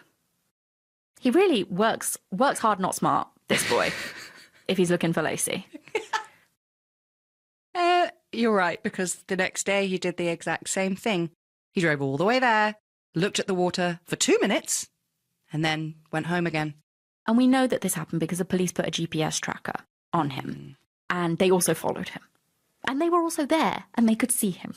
And later that night, he called Amber Fry and confessed that his wife had been missing since Christmas Eve. Amber obviously knows this already, but she does a very good job of playing dumb and shocked. The worst thing in the world. Okay. And I'm so sorry that this has happened, and I'm so sorry I'm going to hurt you in this way. I don't want to do this over the phone. I want to tell you this. I want to be there in person and tell you this. But I'm sure that's why Saki called you. What? I'm sure it's why Saki called you. Why would that? What are you talking about? It's the worst thing. Sorry, Amber. I'll just tell you. Okay. You haven't been watching the news, obviously. No. I have not been traveling during the last couple of weeks. I've lied to you when I've been traveling. Okay. The girl I'm married to, her name is Laci. She disappeared just before Christmas. For the past 2 weeks, I've been in Modesto with her family and mine, searching for her. Okay. She just disappeared, and no one knows Okay, now, where she's been. Scott. And I can't tell you more because I need you to be protected from the media and Ayana. Okay, they are amazing. Scott, Yeah. are you listening? I am. You came to me earlier in December and told me that you had lost your wife. What was that about? She's alive. What? She's alive. Where? She's alive? Where? In Modesto. Now, I know, this is the hardest. I wanted to tell you first, you need to protect yourself from the media. Okay. Okay, if you've been watching the news at all, well, you haven't. The media has been telling everyone that I had something to do with her disappearance. So the past 2 weeks I've been hunted by the media. And I don't want you to be involved in this to protect yourself. I know that I've destroyed, and I hope so much that this doesn't hurt you. How could it not affect me? It does. And how can you possibly think that this would not affect me? Remember, I know it does. But I know I've just been torn up the last 2 weeks wanting to tell you, and I'm so weak that I haven't, and I just hope that I had to call you and tell you that. You never answered my question, Scott. Sweetie, you don't, I can't say anymore. I think I deserve. You deserve so much better. There's no question you deserve so much better. Yeah, and I deserve to understand an explanation of why you told me you'd lost your wife and this was the first holidays you'd spend without her. That was December 9th. You told me this, and now all of a sudden your wife's missing? Are you kidding me? Did you hear me? I did. I don't know what to say. I think an explanation would be a start. I know you absolutely deserve an explanation. Yes, I do. I do. And I want to give you one. I'm listening. I can't now. I mean, you don't understand. You don't understand the situation. Then why don't you let me in on the situation and make me understand? I can't now. I'm so sorry for that. Why? It's to protect all of us. To protect all of who? Everyone involved. So where is she? That's what we are trying to find out. It's a nationwide search. It's a $500,000 reward for information leading to her safe return. Okay, so again, you never answered my question. Why did you tell me it would be the first holidays without her? I can't. I can't explain any more now. I'm so sorry. You should be so angry at me, and I hope you are. Yeah, isn't that what you told me before? Oh, I wish, it'd be so much easier if you just hate me and not want to talk to me. And of course, the person I am, of course I'm going to say, you told me you lost your wife. You sat there in front of me and cried and broke down. I sat there and held your hand, Scott, and comforted you. And you were lying to me. Again, you're lying to me about lying. I lied to you about traveling, yeah. That's among everything else. That's just an added. So there you have it. Proof that Scott Peterson told Amber Fry 2 weeks before Laci vanished that he'd lost his wife and it would be his first holidays without her.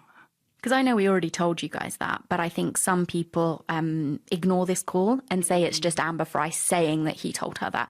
But I'm so glad she confronts him with this in this recorded call, because he doesn't say, I never told you that. He's agreeing with it. So he did do it. And also, as Amber says, when Scott lied to her about this, he cried and he sobbed, he broke down, all after he'd just been at home buying a boat and Googling tidal current trends in the San Francisco Bay. So he's very non-stoic when he's lying to Amber about his lost wife 2 weeks before she went missing, but doesn't have many emotions after she actually does go missing. Now, I'm not saying he had to show all of these emotions after Laci went missing for me to believe him. We know that that's nonsense. A lot of people condemn Scott for not being visibly upset enough in public when Laci vanished. But, like, that's just not that important to me. I don't think you can standardize grief responses. As we've said many times, everybody reacts differently. But when his defenders say that Scott's just stoic and the kind of man who keeps his emotions to himself, which again would be a totally reasonable, realistic response for an innocent person to have in such a situation, his secret gushing calls to Amber after Laci goes missing, and all that sobbing he did to her over his lost wife while Laci was still alive and at home, really jar with this narrative that his coldness is just how he copes with stress, or that that's just naturally the kind of person he is. I think that's, as I said, it's not one thing, it's many things. And also it is indisputable proof that he lies. Oh, he lies all the time. Really good at it. And I think that although, yes, his defenders will say that you can't find someone guilty on their behaviour, blah, blah, blah, grief, etc., it is important that he is a liar. It is very important he's a liar. And they'll say, well, a liar doesn't make you a killer. It doesn't. But this, again, would be to pretend this is all the evidence there is against Scott. Yes, exactly. Which I implore you, wait till the end of next week before you make your mind up. Exactly. We are working through it, guys. There is so much here. So let's carry on. The next day, the 7th of December, Scott again went to San Francisco Bay with another rental car. He would later say that these trips to the Bay were on the days that police were checking the San Francisco Bay for bodies. The police were 100% convinced that that's where they were going to find Laci. So they were constantly looking there. And he said that he just wanted to be there in case they found something. But he was there for mere minutes every time. And he never told the police that he was coming. And he never asked the police about their progress or their plans or anything. If you want to know what the police are doing, if you want to know if they found anything, why wouldn't you just ask them? You're the husband. You're allowed to do that. Why would you go on these sort of clandestine, weird, minutes-long visits to the Bay that's a 180-mile round trip for you? So, I don't know, can you blame the investigators for remaining focused on Scott? In any case, as we said, hold your horse feathers until next week. It's at this point in our story that Scott Peterson moved out of his Modesto home and started to live with his half-sister Anne in San Francisco. He said he was hounded out by the media. And I saw that, yeah. Fair enough. Like, I do think that probably was the case. They were basically camped out on history. Anne's husband wasn't particularly keen. He'd always found Scott to be a bit weird. And it got a bit worse. For example, Anne's husband thought that Scott seemed weirdly fine. He'd drink wine with them, hang out, never really seemed to be all that concerned with looking for Laci or even theorising about where she might be and what might have happened to her. And they also noticed that Scott hit on their child's 20-something-year-old babysitter. I wonder if he cracked out his line that always works. Anne's husband says that the only time that Scott ever seemed agitated was when he would obsessively stare at the Bay. He'd start screaming about why the police were looking there and wasting their time. For a man who had no theories about where Laci could be, why was he so upset when they were searching the Bay? And if he is a man who deals with stress via stoicism, why is he screaming at all? And maybe some people could say in a very kind light that he's like, the police, you've looked there again and again and again. Why are you still wasting time looking there? But again, he doesn't ever confront the police with this. He doesn't ever say to them, maybe you should try here. What about this? What else are you looking at? He just sort of screams about it in his half-sister's house. And also, if he really thinks they're not going to find anything at the Bay, why does he keep driving there for literally hours? So it's clear, like we said, the police were fixated with that location, with San Francisco Bay, because of Scott, their main suspect. But they needed to find Laci, or get Scott to reveal something to Amber on her secret calls. Frustratingly for investigators, however, this line of inquiry, this sort of route into Scott, would soon come to an end, because towards the end of January 2003, they got some bad news. The National Enquirer had found out about Amber Fry. Up until this point, the police have kept her completely under wraps. They've played a blinder, really. They really have. They managed to get like almost a month of these secret recordings. And the National Enquirer had even managed to get a bunch of pictures of Amber and Scott together. Things like pictures at a Christmas party that they'd gone to together where he's wearing a Santa hat and looking like a really fucking scummy scumbag and she sat on his lap. And fuck me, was it a scoop. This story was the only thing that everyone cared about at the time, and now there was a secret mistress. And I don't like that word. I don't want to call Amber a mistress because she didn't know. She didn't know. She didn't know. She thinks he's her boyfriend. So, of course, the National Enquirer were like to the police, we are going to run this story. We're just giving you a heads up. Which I'm even surprised they did that. So police knew that the Amber story couldn't come out like this, especially to Laci's parents. So on the 24th of January 2003, they put Amber Frey front and centre in a dramatic press conference. Okay, first of all, I met Scott Peterson November 20th, 2002. I was introduced to him. I was told he was unmarried. Scott told me he was not married. We did have a romantic relationship. When I discovered he was involved in the Laci Peterson disappearance case, I immediately contacted the Modesto Police Department. Although I could have sold the photos of Scott and I to tabloids, I knew this was not the right thing to do. For fear of jeopardizing the case or the police investigation, I will not comment further.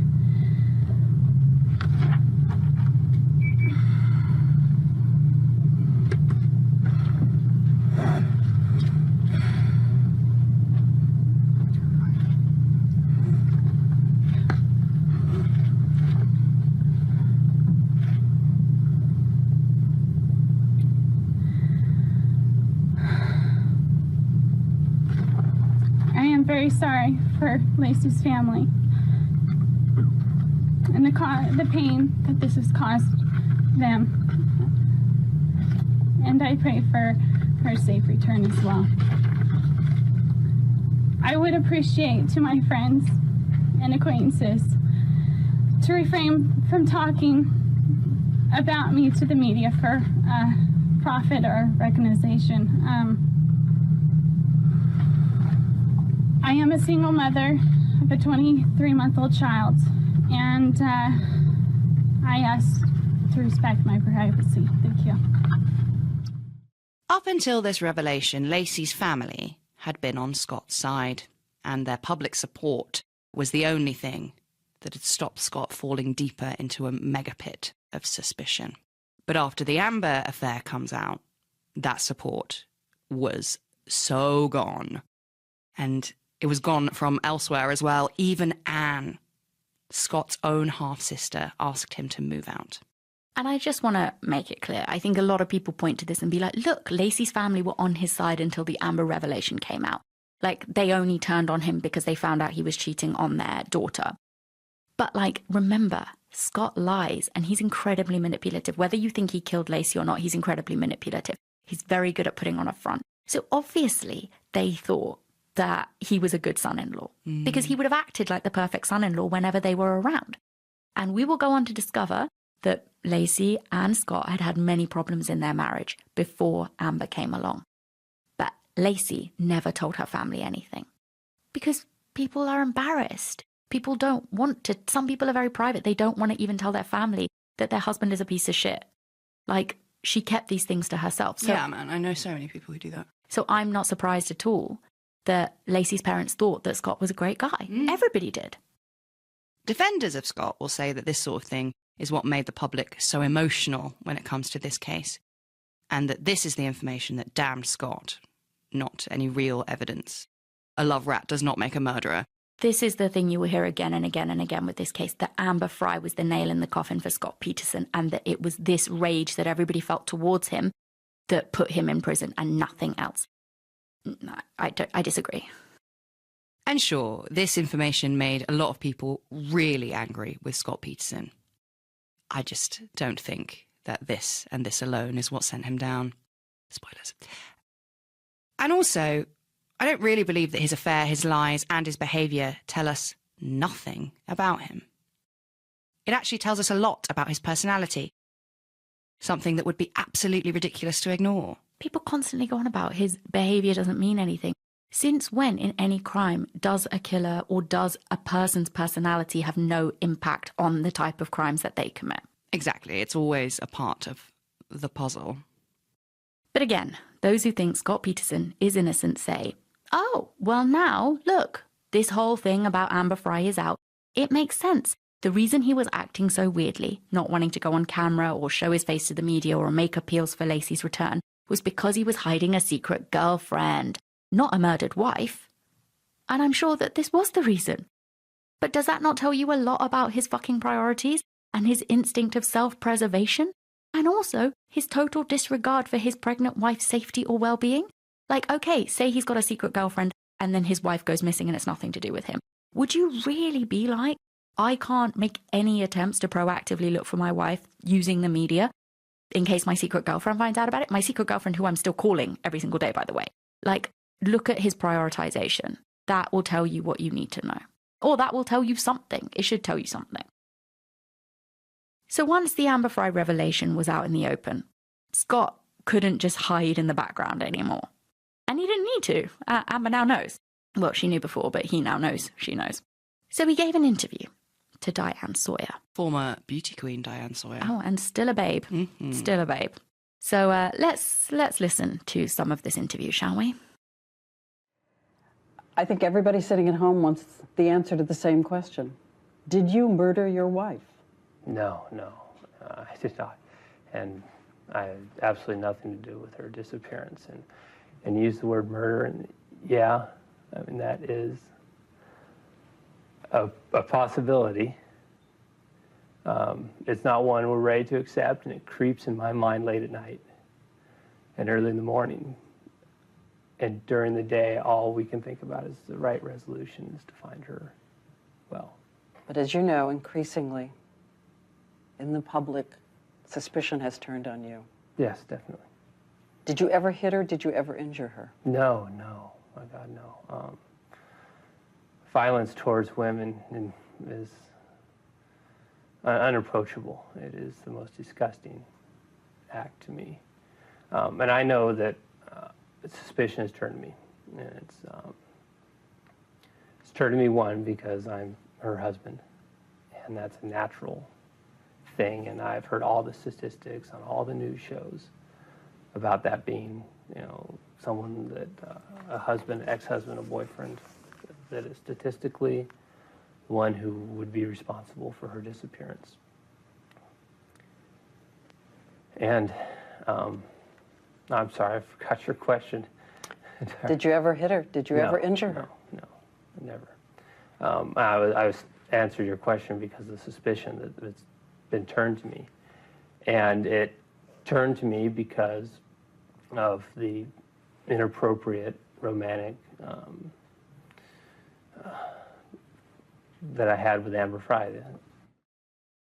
Oh my God. He's using that voice you use when you call in sick to work, but you're not really sick.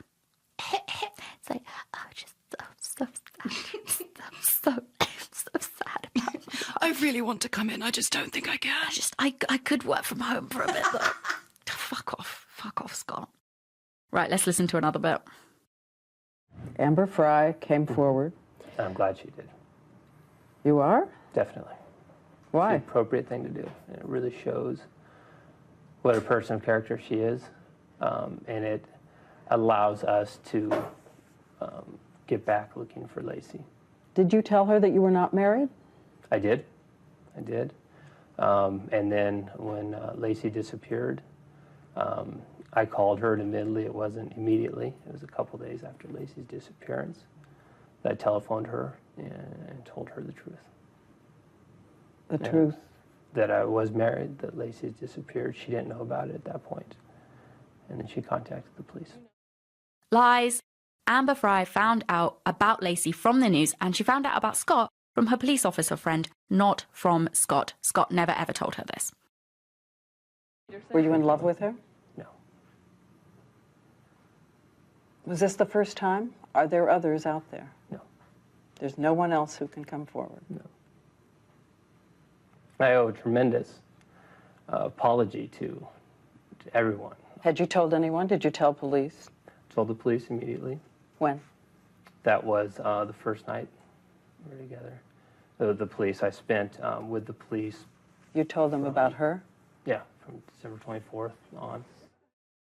More lies. Scott had multiple affairs during his and Laci's 5-year marriage. This is something we'll go on to talk about more next week. But yes, he cheated on her multiple times, and Laci knew about it, but she didn't tell anybody else.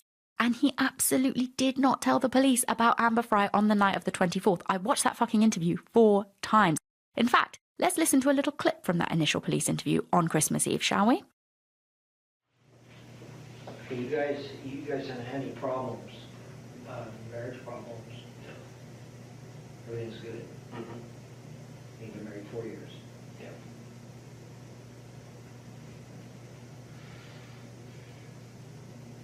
4 or 5.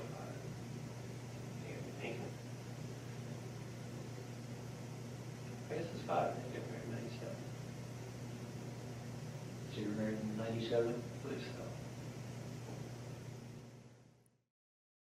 So there you go. When he's asked outright if they have any problems in their marriage, Scott Peterson says no. But he doesn't even know how long they were married. He says 4 years, and then Detective Brachini is like, isn't it 5 if you got married on this? And then he's like, oh yeah, 4.5, 4 or 5 years. Are you fucking kidding me? And I don't know, unless Scott Peterson thinks that cheating on his wife multiple times isn't a problem. He says there they had no problems in their marriage. He certainly didn't tell them about Amber. He does lie about very easily provable things. And this just, again, it's because he thinks he can hoodwink everyone. Yeah. Did your wife find out about it? I told my wife. When? In early December. It was not a positive, obviously. It's inappropriate. But it was not something that we weren't dealing with. A lot of arguing? No. I can't say that even she was okay with the idea, but it wasn't anything that would break us apart. There wasn't a lot of anger? No. Do you really expect people to believe that an 8.5-month pregnant woman learns her husband has had an affair and is saintly and casual about it? Accommodating? Makes a peace with it? Well, you don't know. No one knows our relationship but us.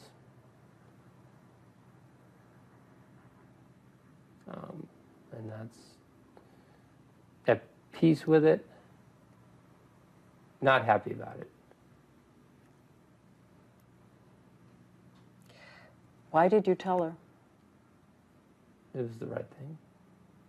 Because again, you know that people sitting at home have imagined that either you were in love with someone else, therefore you decided to get rid of this entanglement, namely your wife and your child,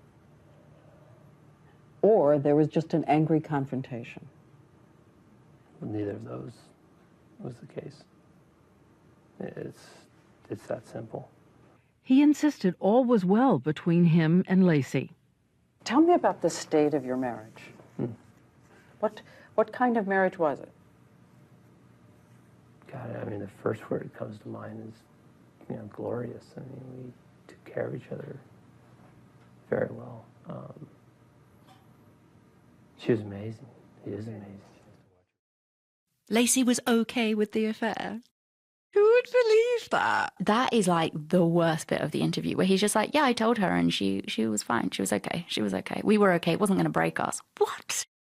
It's like he's so used to lying and being believed that he can't even comprehend what makes sense and what doesn't anymore. No, he just lies about the most easily provable things and just thinks that he can charm his way out of it. It's mind-boggling. The entire interview is Cringeville, and he just sort of smiles awkwardly all the way through. But I do think that he is arrogant enough to believe that he is in control of the whole situation. It's very reminiscent of Sweaty Nonce Prince Andrew's interview with the BBC. I really think he thinks that he's in control. And it does seem like he's gone through his whole life being able to do whatever he wanted, exactly like Prince Andrew, who still has stuffed animals on his bed. Very similarly to Chris Watts and Casey Anthony, Scott had incredibly enabling parents. This case, and Scott Peterson himself, reminds me so much of Chris Watts and Casey Anthony. The lies, the glibness, and, like you said, the parents. All three of these people's mothers, so Casey's mum, Chris's mum, Scott's mum, they constantly make excuses for their children their entire lives. Go back and listen to our episodes on Chris and Casey if you don't believe us. Like, it really is the central focus of those people's development. Scott's parents, Jackie and Lee, went on the Barbara Walters show after Amber came out publicly about her relationship with Scott, and this is what they had to say on national television. So when you heard that he was seeing another woman, what did you think? It was surprising. It was disappointing, but it's certainly not anything that's extraordinary. Well, if you thought the marriage was so good, were you not shocked? Oh, yes. Yeah. Yeah, we were shocked. We were shocked. We were disappointed. Unhappy. I mean, that's the reality of life. Men have affairs. Women have affairs. When their wives are 8.5 months pregnant? Probably more so. That's mostly when men do, we've learned. I had no idea. So is it your feeling, I don't want to put words in your mouth, but that Laci was pregnant and Scott needed another woman for, I don't know, sex or what? What do you think? I think it's that simple, Barbara. I really do. There's no that excuse happens. for it. It certainly doesn't give motive for murder. I honestly... Firstly, I was unaware that Barbara Walters had some sort of, like, investigative talk show.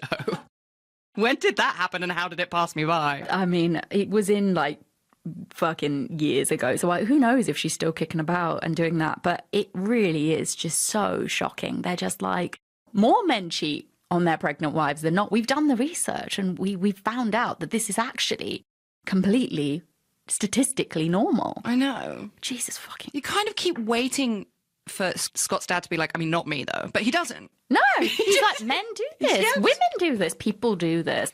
And I'm like, wow. And they're saying this in public. Like, enabled is not even... Enabled doesn't even come close. Doesn't even come close. Because it's just the tip of the iceberg. Scott's entire life, his mum called him her golden boy. Again, very similar to Chris Watts and very similar to the Casey Anthony situation at home. If you remember, they were willing to fucking throw George, Casey's dad, under the bus to get her off. Like, enabling. And we're not going to get into a huge amount of detail about Scott's parents, but there is a lot of information out there about them. Basically, his mum had, like, multiple children with different men and then put them all up for adoption. Like, that's where Anne, his half-sister, comes from. She sort of finds them much later in life. When she meets Lee, Scott's dad, he already has a son that lives with him from another marriage, and then they have Scott together. She manages to basically orchestrate a situation where that boy gets sent away. That son gets sent away, and they just live like the three of them. And Scott is like the perfect golden boy who can do no wrong. Maybe people will think I'm being harsh towards his parents, but I don't think so. I really think that particularly Jackie is very much at the root of a lot of this. And there's actually an interview with Anne, the half-sister, on Oprah's podcast, which you can go and listen to, which is quite eye-opening because she spills a lot of beans on her biological mother. So basically, Scott is absolutely the favourite. And according to some family members, apparently Jackie, Scott's mum, absolutely resented Laci. She was far too much of a perfectionist, and also Jackie thought that Laci was too controlling. I was watching last night, for reasons that will become clear next year, I was watching The Great, about Catherine the Great. It's got Nick Holt in it. And it is by no means historically accurate at all. Nicholas Holt, who plays the Emperor of Russia, he keeps his mum in a glass box, even though she's dead, so he can like look at her and he like wears her jewellery and stuff. he's like, someone really should write something about a chap's relationship with his mother. It just like moves on because it's in like the freaking 1600s or something. Brilliant. Even earlier, 1400s. I mean, it's a tricky relationship. It's a tricky one.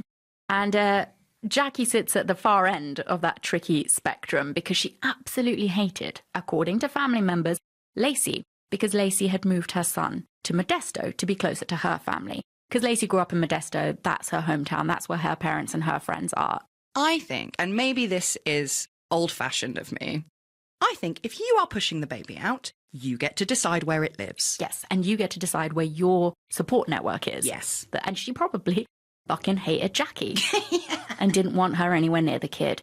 In my opinion, what you need to know is that Lee and Jackie seemingly very much enabled Scott continuously. And again, there's just so much more to this that we can't get into because we would literally have to become a Scott Peterson podcast, which I would rather throw myself in front of a fucking bus. But when you raise your child, as they seem to have done, and as Chris Watts' mum did, and as Casey's mum did, with no consequences for their actions, then you instill in them this belief that they are the most important person on the planet. And you reap what you sow. And you end up with a narcissist who thinks that their desires and their wants are more important than anything or anyone else. There is no doubt, in my opinion, that Scott Peterson displays clear narcissistic and psychopathic tendencies. Whether you think he's a killer or not, I think this is irrefutable. He's glib, the shallowness, the lying, the manipulation, a total lack of empathy, recklessness, low neuroses, etc., etc. I could go on and on. This case to me, like I said, is very similar to Chris Watts and to Casey Anthony. And like we said in both of those episodes that we did, I think that these enabled golden children were so used to putting on this sort of facade, right? They had been so used to always presenting this image of polished perfection that even when the most awful things are happening, they just smile, they're polite, they keep calm, and they carry on. Because if you remember when we did the Casey Anthony case, we were like, why doesn't Casey just give everybody the show that they want? Why doesn't she just cry and sob and stop people asking why she's being so cold? But I think it's because we said in that episode, she's so used to putting a smile on her face and keeping calm and carrying on. And I think that's what's going on here. And I also think that Scott Peterson doesn't feel confident that he can sob and cry in front of the whole world and pull it off. So he goes for the stoic look. But he thinks Amber's stupid enough that he can sob and cry to her, which is why he does it. So anyway, I think it's pretty obvious by now that I think that Scott Peterson did indeed kill his wife. So let's talk motive. Why kill Laci? A lot of people say that Scott killed Laci to be with Amber. We don't buy this one. I don't think that he gave a single shit about Amber, actually. He enjoyed the excitement of affairs. That's why he had so many of them. He likes the thrill of a new relationship. And you can see that from the way he love-bombed her. He clearly just wants to be adored. He went out of his way to give Amber exactly what she wanted. He presented himself as her dream man, who would look after her and her child and still give her this exciting romance. He did all of that, not because he wanted to, but because it served him. He didn't actually feel that way. He knew exactly what a woman like Amber, a young woman with a 2-year-old child, wanted to hear and see and feel. And he gave it to her, so he could feel the rush of being adored.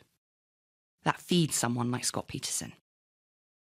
And you will have his defenders saying that he had been unfaithful many times before, and he'd never killed Laci before, so why is he killing her now? Yeah, that's one of the most interesting arguments that his defenders make. We're like, well, he had so many affairs, so Amber's not special. Why would he kill Laci for her? It's so obvious. I know. It's because Laci had never been pregnant before. In this case, Amber is not the key thing. She could have been anyone. She could have been anyone, yeah. The key thing in this case is the pregnancy. That is absolutely key to this murder. A baby would mean that Laci would have had far more expectations of Scott. He'd have to be around more. He couldn't just swan off on his many work trips to try pick up women in hotel bars with sex chat. He'd be trapped. And Scott Peterson, very much like Chris Watts, wanted a clean start, a fresh do-over. He didn't want to be tied down. He didn't want the griminess of an ex-wife. Remember, he's a golden boy. He'd rather be a widower with a murdered wife than one with an ex-wife and a child he'd have to pay for the rest of his life. And I don't think, like Hannah said, he was in it for a new life with Amber. Because his supporters will say, why would he kill his wife to get out of a pregnancy and then hook up with a woman with a 2-year-old child? That's like a big point that everybody hammers on about. If he didn't want a kid, why is he hooking up with Amber and in love with Amber because she's already got a child? It's so obvious. He's not planning on sticking around with Amber and her kid. He doesn't give a fuck about Amber, and believe me, he gave even less of a fuck about her child. Amber was a fling, and people will be like, then why'd you keep going on about it? Why'd you keep pulling up the calls?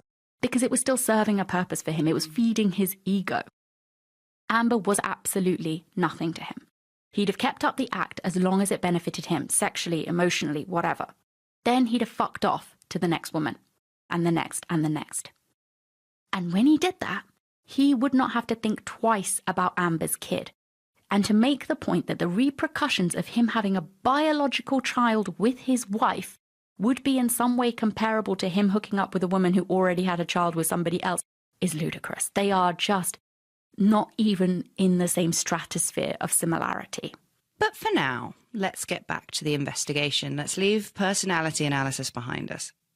At this stage in our story, it's been months since Laci had vanished, and there was still no body.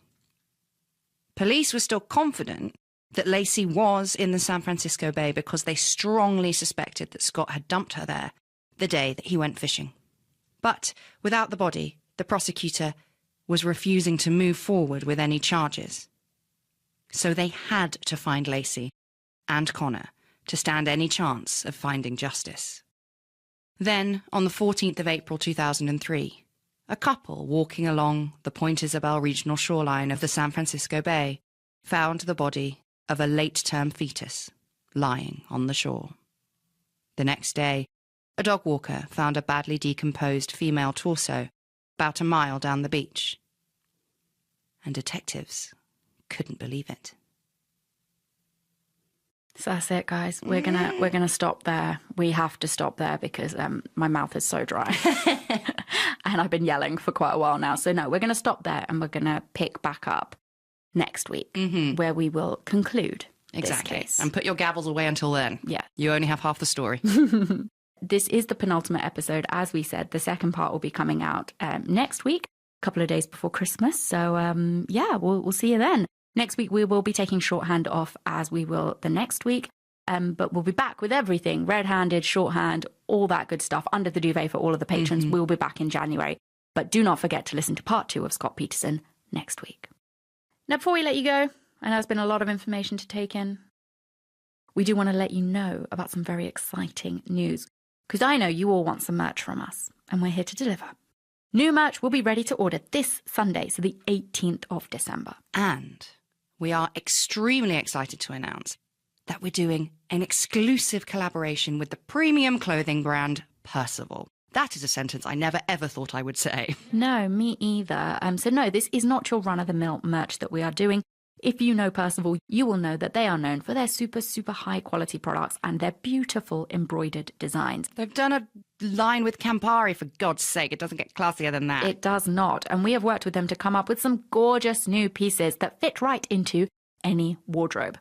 These designs, unlike your usual podcast merch, are extremely wearable. They're stylish and they're top quality. It's kind of a, if you know, you know. It's not a screamy from the rooftopsies. No.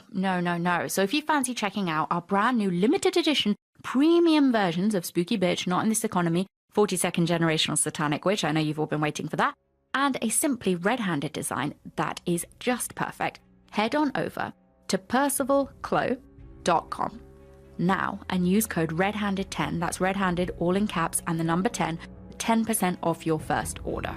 They will make excellent Christmas presents for every single one of your favourite spooky bitches, even if that is you, you deserve it. And you'll even want to keep the swing tag, we promise. So once more, head on over to percivalclo, that's percivalclo.com right now, and use the code redhanded10 for 10% off your first order. And we'll see you next time.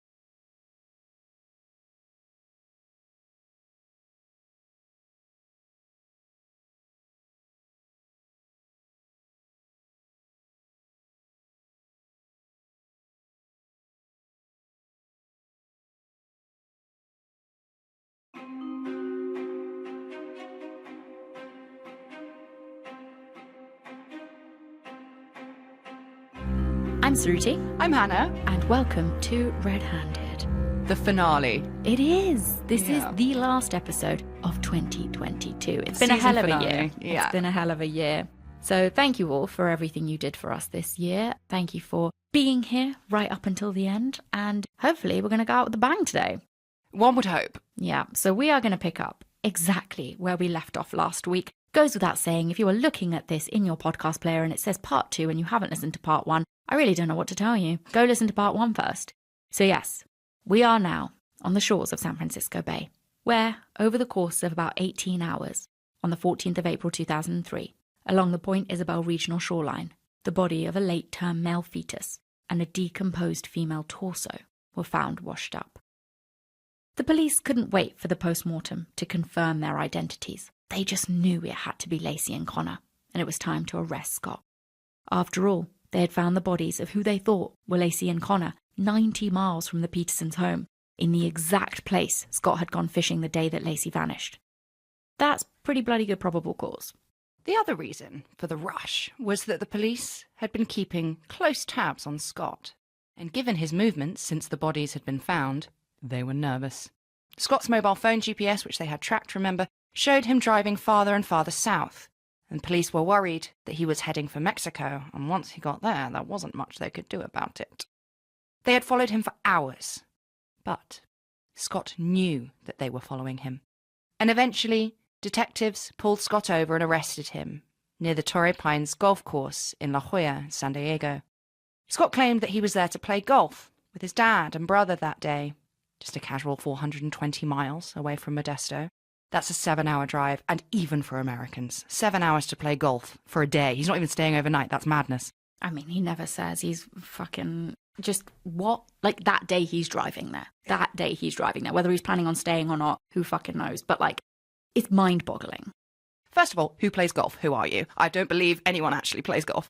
Second of all, yeah, who drives 420 miles to play golf?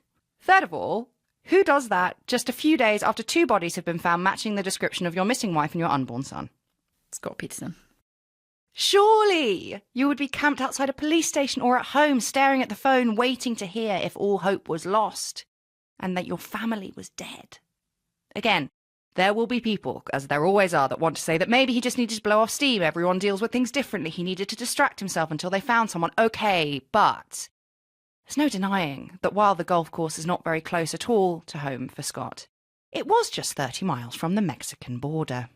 And that's not all, because when the police caught up with Scott, he was driving a new car.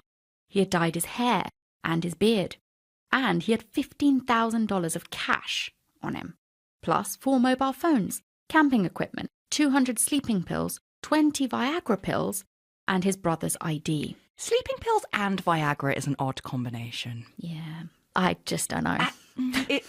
No, I've got nothing. I don't know. I've got nothing. But what I do have is that it really looked like he was going on the run. But as usual, Scott had an explanation for everything. Apparently, his mum, Jackie, had accidentally taken $15,000 out of Scott's account. Apparently, they had once shared a joint account, and Scott had just forgotten to take her name off it. And she had accidentally withdrawn the money from that account and decided to just give it to him as cash with an apology. Okay, Jackie. So why did he have his brother's ID? Well, his family were going to play a round of golf at Torrey Pines, and his brother, who's a San Diego resident, apparently gets a discounted rate, so that's why. They're very thrifty for people who are waiting to find out if Laci and Connor's bodies have been found. I mean, I was about to go off on petrol prices and how much it would cost you to drive 420 miles. But in America. It's California in 2003, 50p. It's really not, that's not an argument either, so I'll just shut up. Okay, so why the bleached hair and beard? If you look at pictures of him, his hair is like a sort of dirty blonde greenish colour of somebody who has done a bad bleach job on themselves. I wonder what that feels like. For those of you who don't follow us on social media, you will be unfamiliar with Hannah's little trip down bleach lane. It's starting to come back through at the ends. Well, that's going to be there a while. Yeah, I know. In my defence, I had a car panic and I had to dye my hair myself because I ran out of time. We were going on tour the next day, and then the good people of Dublin saved my bacon. But yeah, I need to go and do it again because it's starting to come through. The good thing is red is the largest colour molecule, so it'll take the longest to fade. So hopefully you'll be just fine for the many years it will take for that to grow out. So anyway, Scott Peterson didn't have anybody to help him dye his hair and his beard, but he also, at first, didn't say that that's what it was. He said that it was the chlorine because he'd been going swimming a lot lately and it had bleached his incredibly dark brown hair a weird, dirty blonde. Chlorine doesn't do that. Unless your hair is already dyed, it doesn't fuck with your hair like that. No, it doesn't. Obviously, he dyed it, and later he did admit that he had dyed it, but he said that it was to help him evade the media. Now, before anybody jumps down my throat, I do have to admit, if it had been to hide from the police, it wasn't a great ploy because they'd already seen him with dyed hair the day before they arrested him. But as we do know, he was going on all those weird little, secret driving trips to the bay. I don't know. Maybe. The media were hounding him. I'll give you that much. People also say, if he was on the run, why didn't he run sooner? If he was going to run at all, surely it would have made more sense to do it earlier in the game. But we pose the question, why would he? The police had no bodies, and without the bodies, the prosecutor wasn't going to move ahead with the case. Scott also had a family who were totally on his side, covering for him as usual. Why would he have prematurely left all of that and a very good life that he had behind unless he had to? We think that he thought he'd just wait it out for a little bit. Just keep an eye on the body discovery situation, which explains his little trips to the San Francisco Bay. And then he was convinced he could talk his way out of everything else as long as the bodies didn't show up. But even if you explain away each and every oddity about the situation on the day of the arrest, why does he have 4 mobile phones? He doesn't really have an explanation for that. He sort of answers everything else. But even if you explain all of that away, like the hair, the cash, the mobiles, etc., again, if you add them all up, because it's not just one thing, it's again many things, it really does look like he was a man who was about to go on the run. Again, can't prove it, but it really looks like it. Especially when you throw in that the day the police arrested him, the day that he was a mere 30 miles from the Mexican border, was in fact the exact day of the autopsies of the 2 bodies that had been found on the shoreline of San Francisco Bay. And that was the day that it would be 100% confirmed beyond a shadow of a doubt if it was Laci and Connor who had been found. And this news, that it was indeed Laci and Connor, surprise, surprise, was confirmed to the police on their long drive back from San Diego to Modesto. The officers claim that Scott, who was sat in the back of their police car, had no reaction at all when they told him. He says that he did have a huge reaction on the inside, but that he didn't want them to see it. And maybe, people point to this again being like, aha, look. But his reactions for me are so secondary to everything else we have to discuss today. And so, Scott Peterson was charged with the first-degree homicide of Laci Peterson and Connor Peterson, and the district attorney wanted the death penalty. Within 2 weeks, Scott had ditched his public defender, and thanks to his parents, who remortgaged their house, he was able to secure the services of Mark Geragos. Geragos is notorious. He's defended the likes of Chris Brown and Bill Clinton's brother, so he ain't cheap. Fuck no, is he cheap. It was $1 million retainer for Mark Geragos. In the documentary, The Murder of Laci Peterson, which watch if you want to, but it is riddled with inaccuracies and, quite frankly, straight-up lies. Anyway, in the documentary, they interview a lawyer who went to meet with Scott, and he says, I asked him what happened. If she slipped and hit her head, tell me, you'll be out in a few years. But he was adamant. I did not do this. And I believed him. Over the next few weeks, you could tell he was so sad. He wanted to die. He'd lost so much weight.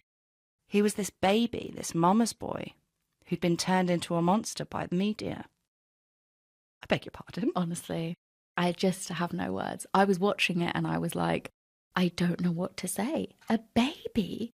He's a 33. He's 31 when Laci goes missing, 33 by the time he stands trial. So he's in his early 30s. Had multiple affairs on his wife, was having an affair when she goes missing. What about him as a baby? I don't know. That's what his mum would say.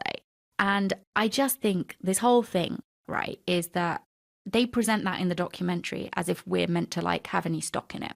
They want us to believe in Scott's innocence now based on his behaviour. They're he was so upset. He couldn't believe it. He wanted to die. He lost so much weight. But we're not allowed to look at any of the odd behaviour that might point to his guilt. Yeah, good point.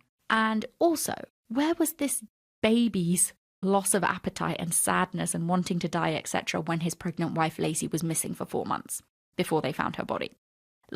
This is the thing. When you see pictures of him after he's been arrested at his pre-trial hearing at the trial takes quite a long time to come about, but When you see him during all that time, he loses so much weight. And he does. He looks like shit compared to how he looked before. But again, between Laci going missing and her body being found, so a time which you would imagine is filled with intense anxiety for the husband, he doesn't seem to lose any weight then. He doesn't seem to look like shit then. But he does after he's arrested.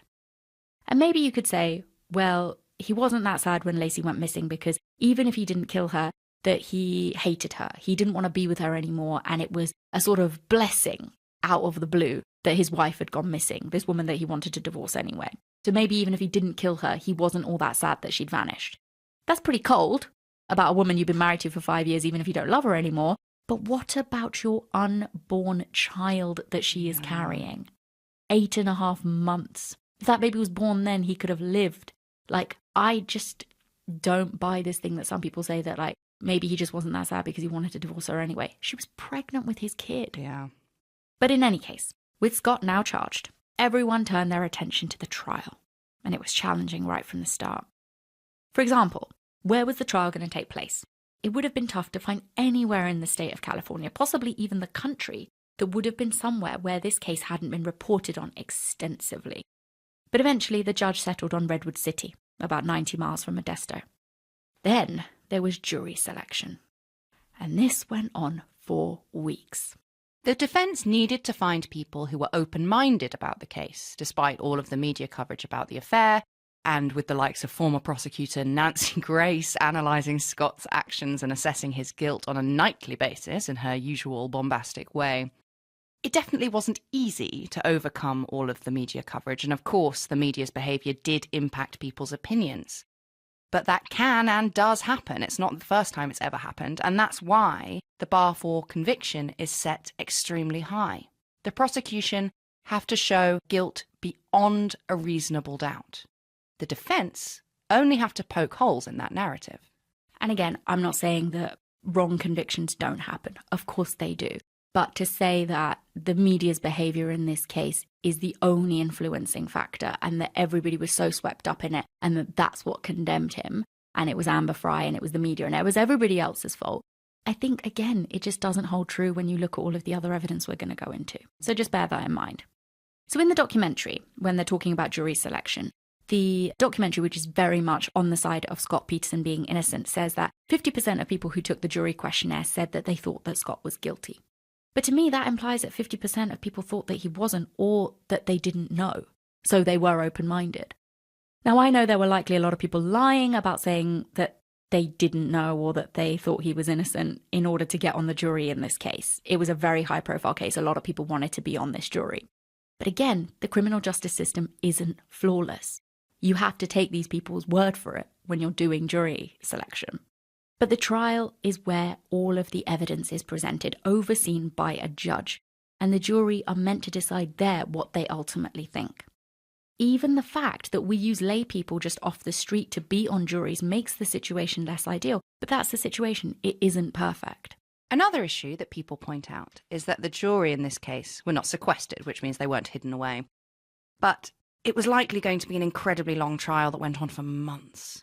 And while sequestering a jury on the one hand does keep them away from media reports and might get rid of the less serious candidates who are just in there to rubberneck, but the other problem is that it can lead to a group of desperate people willing to return a verdict that they aren't totally happy with just to be allowed to go home. Exactly what happened to the Central Park 5. Exactly. Again, it is tricky. You could argue it either way. It works for either argument. Exactly. So in the end, the judge just has to make a decision. The last thing we want to say before we go on to the trial itself is something that Scott's supporters continuously harp on about. The fact that this was a circumstantial case, not a direct evidence case. Let's be crystal clear on this once and for all. Circumstantial evidence is evidence. A circumstantial case is fully valid and just as powerful under the law as a direct evidence case would be, no matter what any defense attorney might claim. Yeah, when you see people talk about this and they'll be like, well, it was just a circumstantial evidence case. I'm like, under the law, that judge oversaw that case and was like, this is valid and powerful. There is no distinction that this is a lesser type of evidence in the eyes of the law. Also, I think the problem is that people misunderstand what circumstantial and direct evidence even mean. Direct evidence is things like eyewitness testimony, something we know can be, and often is, total and utter nonsense. And circumstantial evidence can actually include things like every juror's favourites, like DNA and fingerprints, which people will often call physical evidence. And yes, it is physical evidence, but it's still also circumstantial evidence because all they do is place someone somewhere. If you find a fingerprint of somebody somewhere and a crime just so happened to be committed there, it is still only circumstantial. Other evidence is needed to tie the person whose fingerprint it is to the crime being committed. So if you're a patron and you listen to our Delphi update that we did last week, 2 weeks ago, they found a bullet casing in the woods that quote unquote matches a gun that they found in Richard Allen's house. But they have to now prove that that bullet casing was involved in the commission of the crime because he could have been there another day shooting his gun and that's why the bullet is there. That is still circumstantial evidence, even though you'd also call it physical evidence. So, like, don't disregard and don't allow people to tell you, people who have other interests, that circumstantial evidence is not as powerful. It absolutely is. The key thing we have to remember with any criminal case like this one is that it's like building a wall. Every brick of circumstantial, behavioural, physical, direct evidence makes the case more and more solid. It's not about individual pieces of evidence, it's about the totality of evidence. Every messy detail and loose end can't be cleared away and neatly tied up. You often see with this case people being like, pick out one little thing that's a loose end and be like, well, you can't explain that, therefore he's innocent. That's not the standard. That's not how this works. Everything is messy, you can't explain away everything. But the point is, at the end, can you stand back, look at that wall, and say that you have been convinced, one way or another, beyond a reasonable doubt, as to somebody's guilt? That's the standard. So, the moment you have all been waiting for, it is trial time. Let's get into it. Scott Peterson's trial started on the 1st of June 2004, and the prosecution's theory was that Scott had killed Laci on the night of the 23rd of December and dumped her body in the San Francisco Bay on the 24th of December. The prosecution said that Martha Stewart hadn't been talking about meringues on the show that was aired on the morning of the 24th of December, so Scott was lying when he said that he and Laci had watched it together. I don't know why the prosecution went so hard after this. They really work very hard to show that he killed her on the night of the 23rd. On one hand, you can be like, they're just trying to provide a really clear timeline for the jury to follow. But, like, it's really irrelevant if he killed her on the night of the 23rd or the morning of the 24th because, like, nobody sees her after they go to see her sister Amy and she calls her mum at like 8:30 p.m. that night. Nobody sees or hears from her again, ever. So, like, it could have happened at any point. I don't know why they go on about this so hard because it really fucks them over. And it fucks them over in an extremely embarrassing way when the defence play a tape of the episode of Martha Stewart that went out on the 24th of December, and it featured Martha Stewart talking very definitely about meringues. The thing is, this doesn't make a difference to Laci having been murdered by Scott or not, but it really does undermine the prosecution something awful. And that's all the defence need to do. In any case, they just need to cause enough doubt. This is a fucking capital murder case, and they are fucking up like this almost in the opening statement. It is ludicrous that they allowed this to happen. But again, remember, it doesn't make a difference as to whether it's indicative of Scott's guilt or not. It just made the prosecution look stupid. The defence also stated that someone had been using the Petersons' home computer at 8:40 a.m. on the morning of the 24th to look at sunflower umbrella stands and women's scarves. And they claimed that this was a smoking gun, that Laci must have been alive that morning, so the morning of Christmas Eve. They even had the Petersons' maid testify that when she had cleaned the house the day before, a bench and a pair of hair colours that had been found in the bathroom when the police got there hadn't been there. Scott said that Laci had sat on the bench that morning, so the morning of Christmas Eve, trying to curl her hair, like how her sister had showed her to do the night before. But so fucking what? Neither of these prove anything. Firstly, anyone could have been using that computer to Google sunflower stands. In fact, Scott's emails were also accessed within minutes of those sunflower stand searches and women's scarf searches. So what, were he and Laci like jumping on and off the computer like within minutes to do these two different things? Or was it Scott pretending to be Laci and opening his emails, forgetting that he's meant to be establishing some sort of weird alibi? Or maybe Laci was indeed alive that morning and she had indeed dragged that bench in there to sit down and curl her hair, and then she'd looked up some sunflower stands and scarves, and then she had looked at Scott's emails. Maybe she'd found one from Amber and a fight had erupted. The point is, the bench and the Googling doesn't prove anything. All these things do is back up Scott's unverifiable story, and we already know that he lies. Yes, please see last week's episode. As for the timeline of when Laci actually died, all we know for sure, is that Laci last spoke to her mum on the phone at 8:30 p.m. on the 23rd of December, when she and Scott got home from the hair salon. And Laci was never seen alive again. Scott could have killed her that night or the following morning. Interestingly, neighbours said that the first thing Laci did when she woke up was to open all of the curtains in the house. And on the morning of the 24th of December, the curtains were not opened, even though Scott says that Laci woke up and had breakfast at least half an hour before he did. The prosecution also asserted that after killing Laci, Scott cleaned up, and that's why the mop was out. Then he wrapped her up and put her in the bed of his truck, hidden by the 3 garden parasols that we were talking about last week that he had loaded up on the bed of his truck that day. Then he drove Laci's body to his office, where he moved her onto his boat, and then he hooked his aluminium boat onto his truck, packed his fishing gear, forgot his saltwater lures, and then drove to San Francisco Bay. Yeah, and some people will point out here that he was only at his office for 25 minutes. We said that last week. He gets there, he does some emailing, he does some Googling. Remember the mortiser. He does a Google to look up how to assemble this woodwork tool. And people are like, well, the tool had only arrived a few days before, and it was assembled after that. And he had sat there and Googled how to assemble it. So are you telling me that he got there, Googled how to assemble a tool, wrote some emails to his boss, assembled that tool, and found the time to move Laci's body into the boat and, attach it to the truck and all of that stuff? We only have his word for it that that tool was assembled that day. Him Googling how to assemble a mortiser does not prove that that's when he assembled it. That's not proof. He lies. Mm-hmm. He lies all the time. So people are like, in that 25 minutes, he couldn't have had time to do all of that and assemble the tool. No one fucking saw when the tool was assembled. It is, again, yet an unverifiable piece of evidence that we only have his word for. So coming back to the prosecution, they were able to show at trial that Scott had also researched the tidal patterns that we had talked about last week, before he had even bought a boat, which is quite advanced planning. And they were also able to show... You would do that, though. I would do that, but I wouldn't kill my wife. Yet. And they also were able to show that he had focused on the current patterns specifically around the area of Brooks Island, the exact place he went on Christmas Eve. Brooks Island is also directly parallel to the strip of shoreline where Connor and Laci's bodies were found. And also, going back to that Christmas Eve interview that Scott Peterson does with Al Brachini, in that he's like, oh, I just found this little island that was sort of covered in trash and I thought that would be a good place to go fishing. He had Googled that island by name. He knew what that island was called, but he pretends like he doesn't know what it's called, and it was all just so spur of the moment. So anyway, the prosecution had an expert hydrologist testify that the tidal flow of the bay would have led to both bodies washing up where they did if they had been dumped exactly where Scott was fishing, off Brooks Island.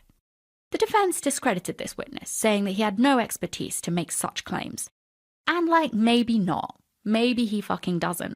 But Laci and Connor were found in the San Francisco Bay not far from the island. So when people are like, he has no expertise to say this, that's where the fucking bodies were.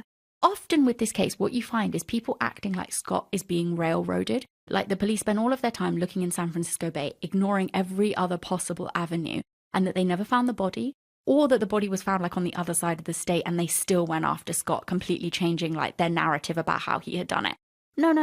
The police are like, we think it's him. We think the bodies are in San Francisco Bay because that's where he was that day. They spend months looking there, and then they find them there. So Scott and his defenders also will always say that he was an avid fisherman. He even took Laci on a deep-sea fishing expedition on their first date, for example.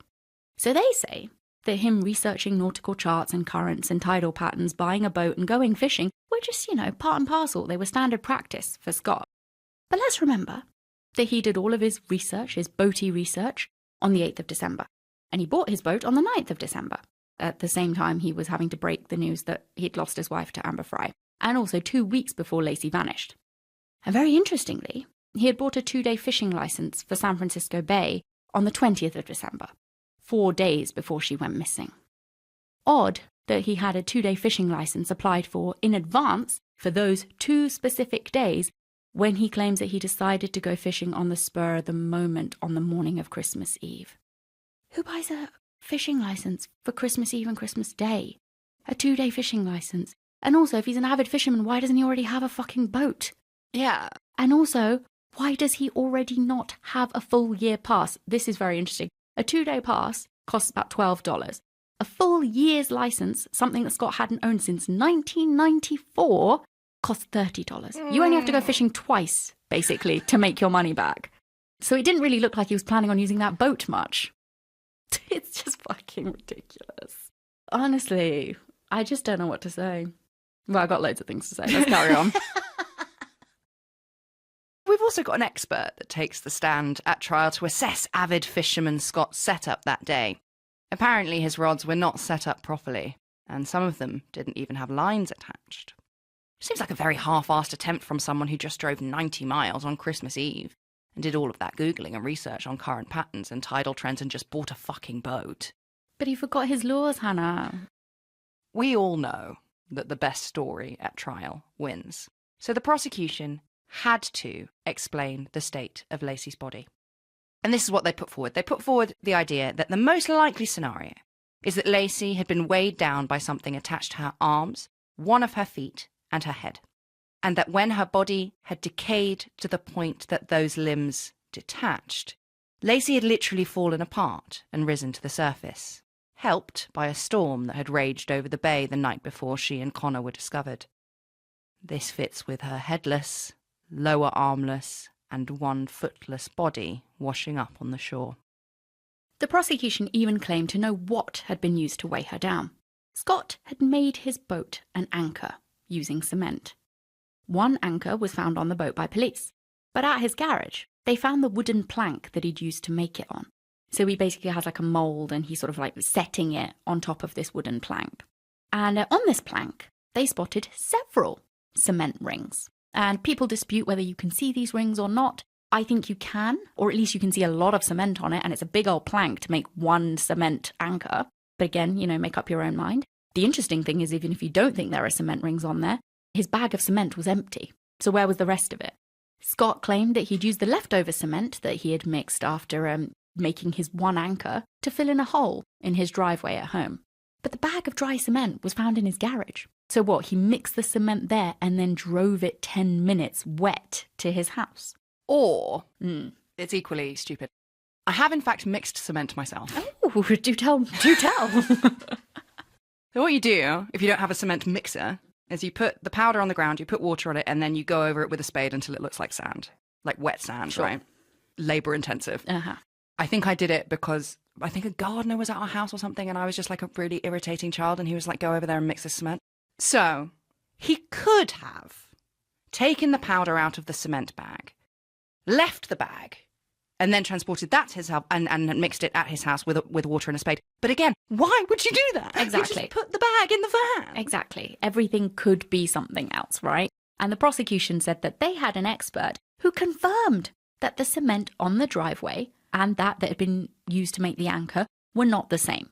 So they're saying that's not what he did with the rest of the cement. But the defense said that they had someone who could confirm that it was the exact same cement.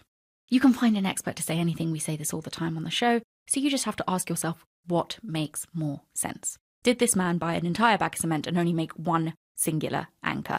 An anchor, again, I'm not a boat expert, that other boat experts have said was not heavy enough to weigh down that 14-foot aluminium boat. So where are the rest of them? The defense needed to counter all of the boat narrative presented by the prosecution.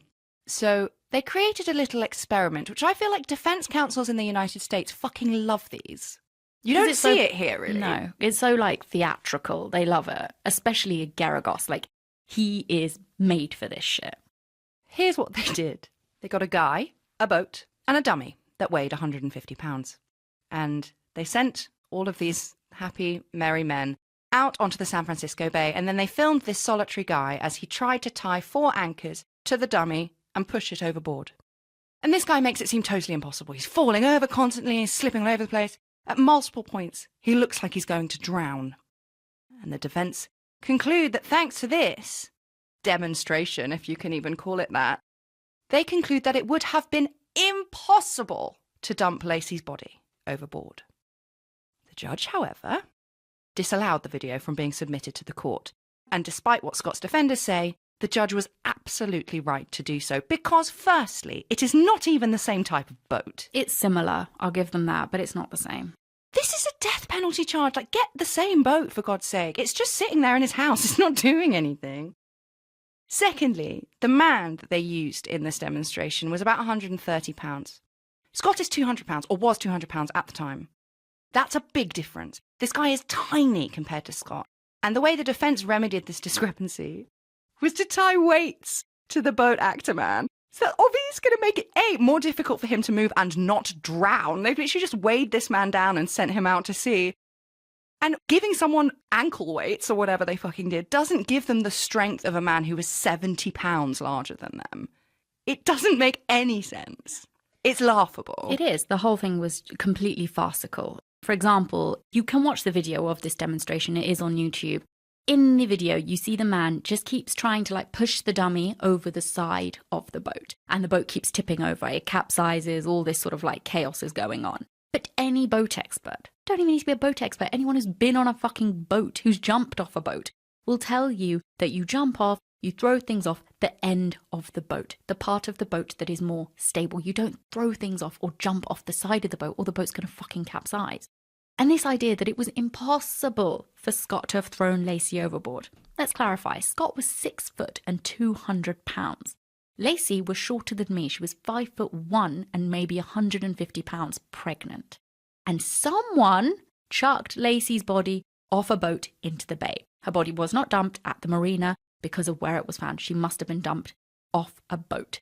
So trying to prove that it's impossible for her to be pushed off a boat is outrageous because obviously somebody did. Exactly. And why couldn't it have been Scott? He certainly had the physicality to do it. The only way that it would have been easier for somebody to dump Laci's body off a boat would have been if they had had a bigger boat and possibly more hands. But then I would argue also that more people on a boat could cause it to be more unstable. But you could argue it either way. We'll come back to the issues with this particular theory later. All I will say is the idea that it was impossible for Scott to get Laci's body over the boat that he had is nonsense. And the judge even said to Mark Garagos and the defence, I'm not going to allow this video because you've got fucking weights tied to this guy, but I will let you do the experiment again and film it again while I am there. Garagos turned it down. The defence also pushed the point that the police never looked at anyone else for the crime, claiming that they focused solely on Scott and ignored vital leads, like a burglary that occurred in the Medina house, the house across the street from the Petersons' home.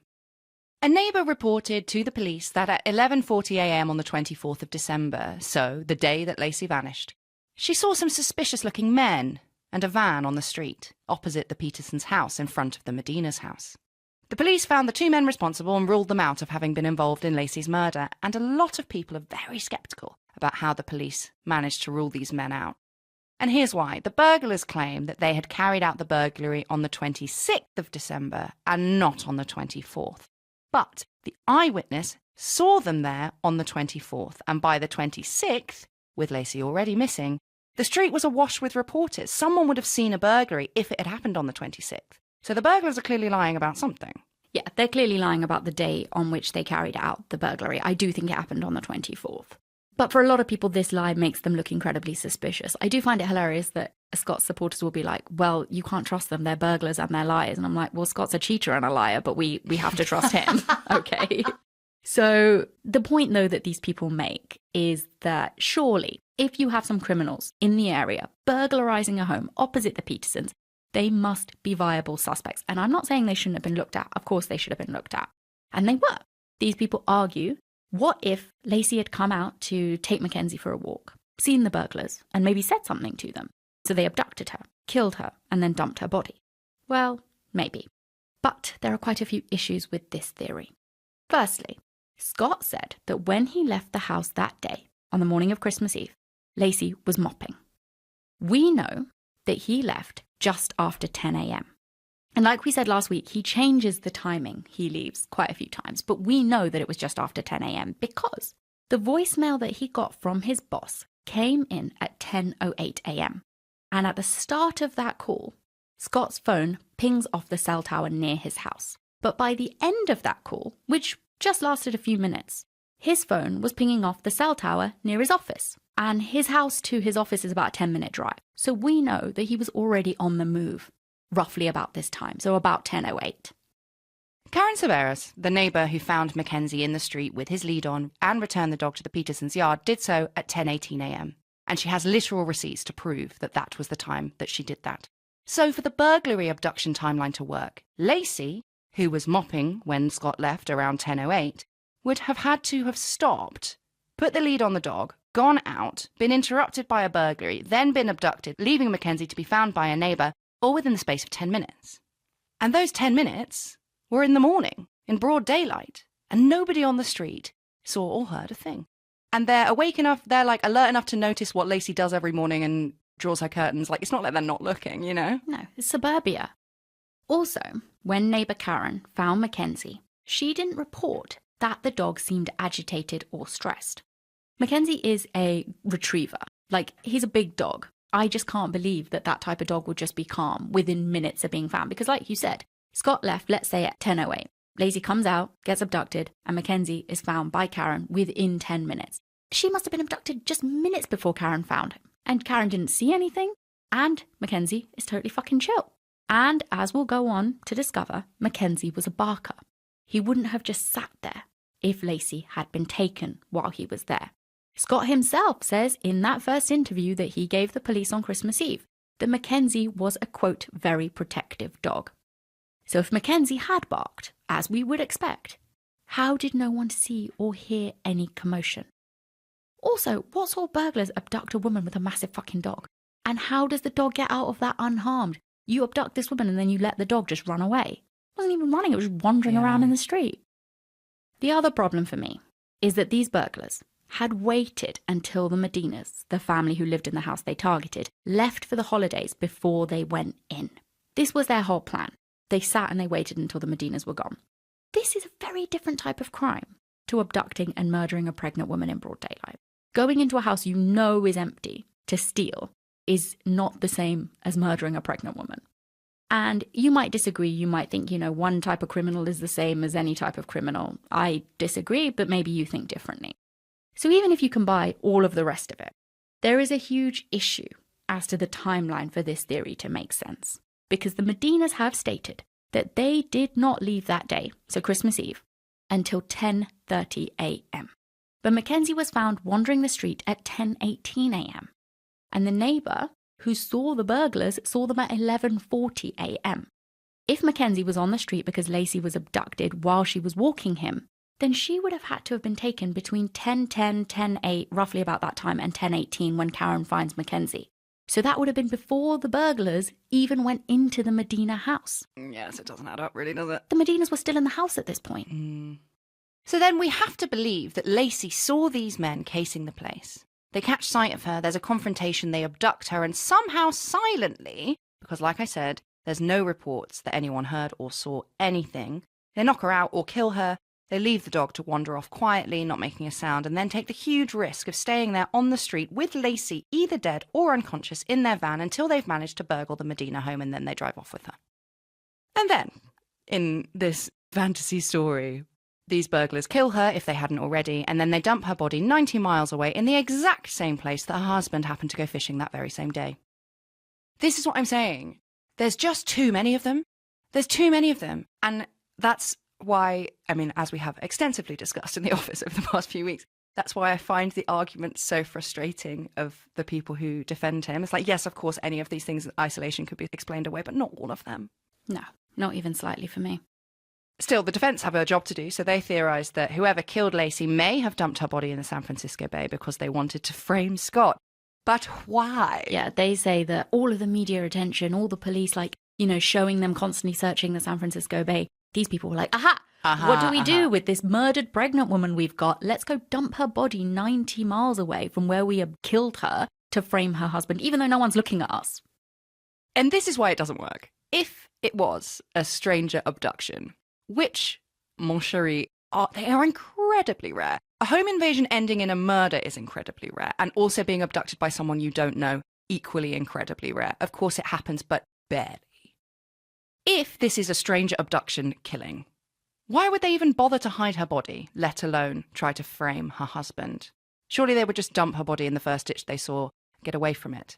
Or bury it somewhere, or there's a bajillion things you could do, one of the freshwater lakes, except there's loads of other options other than the San Francisco Bay.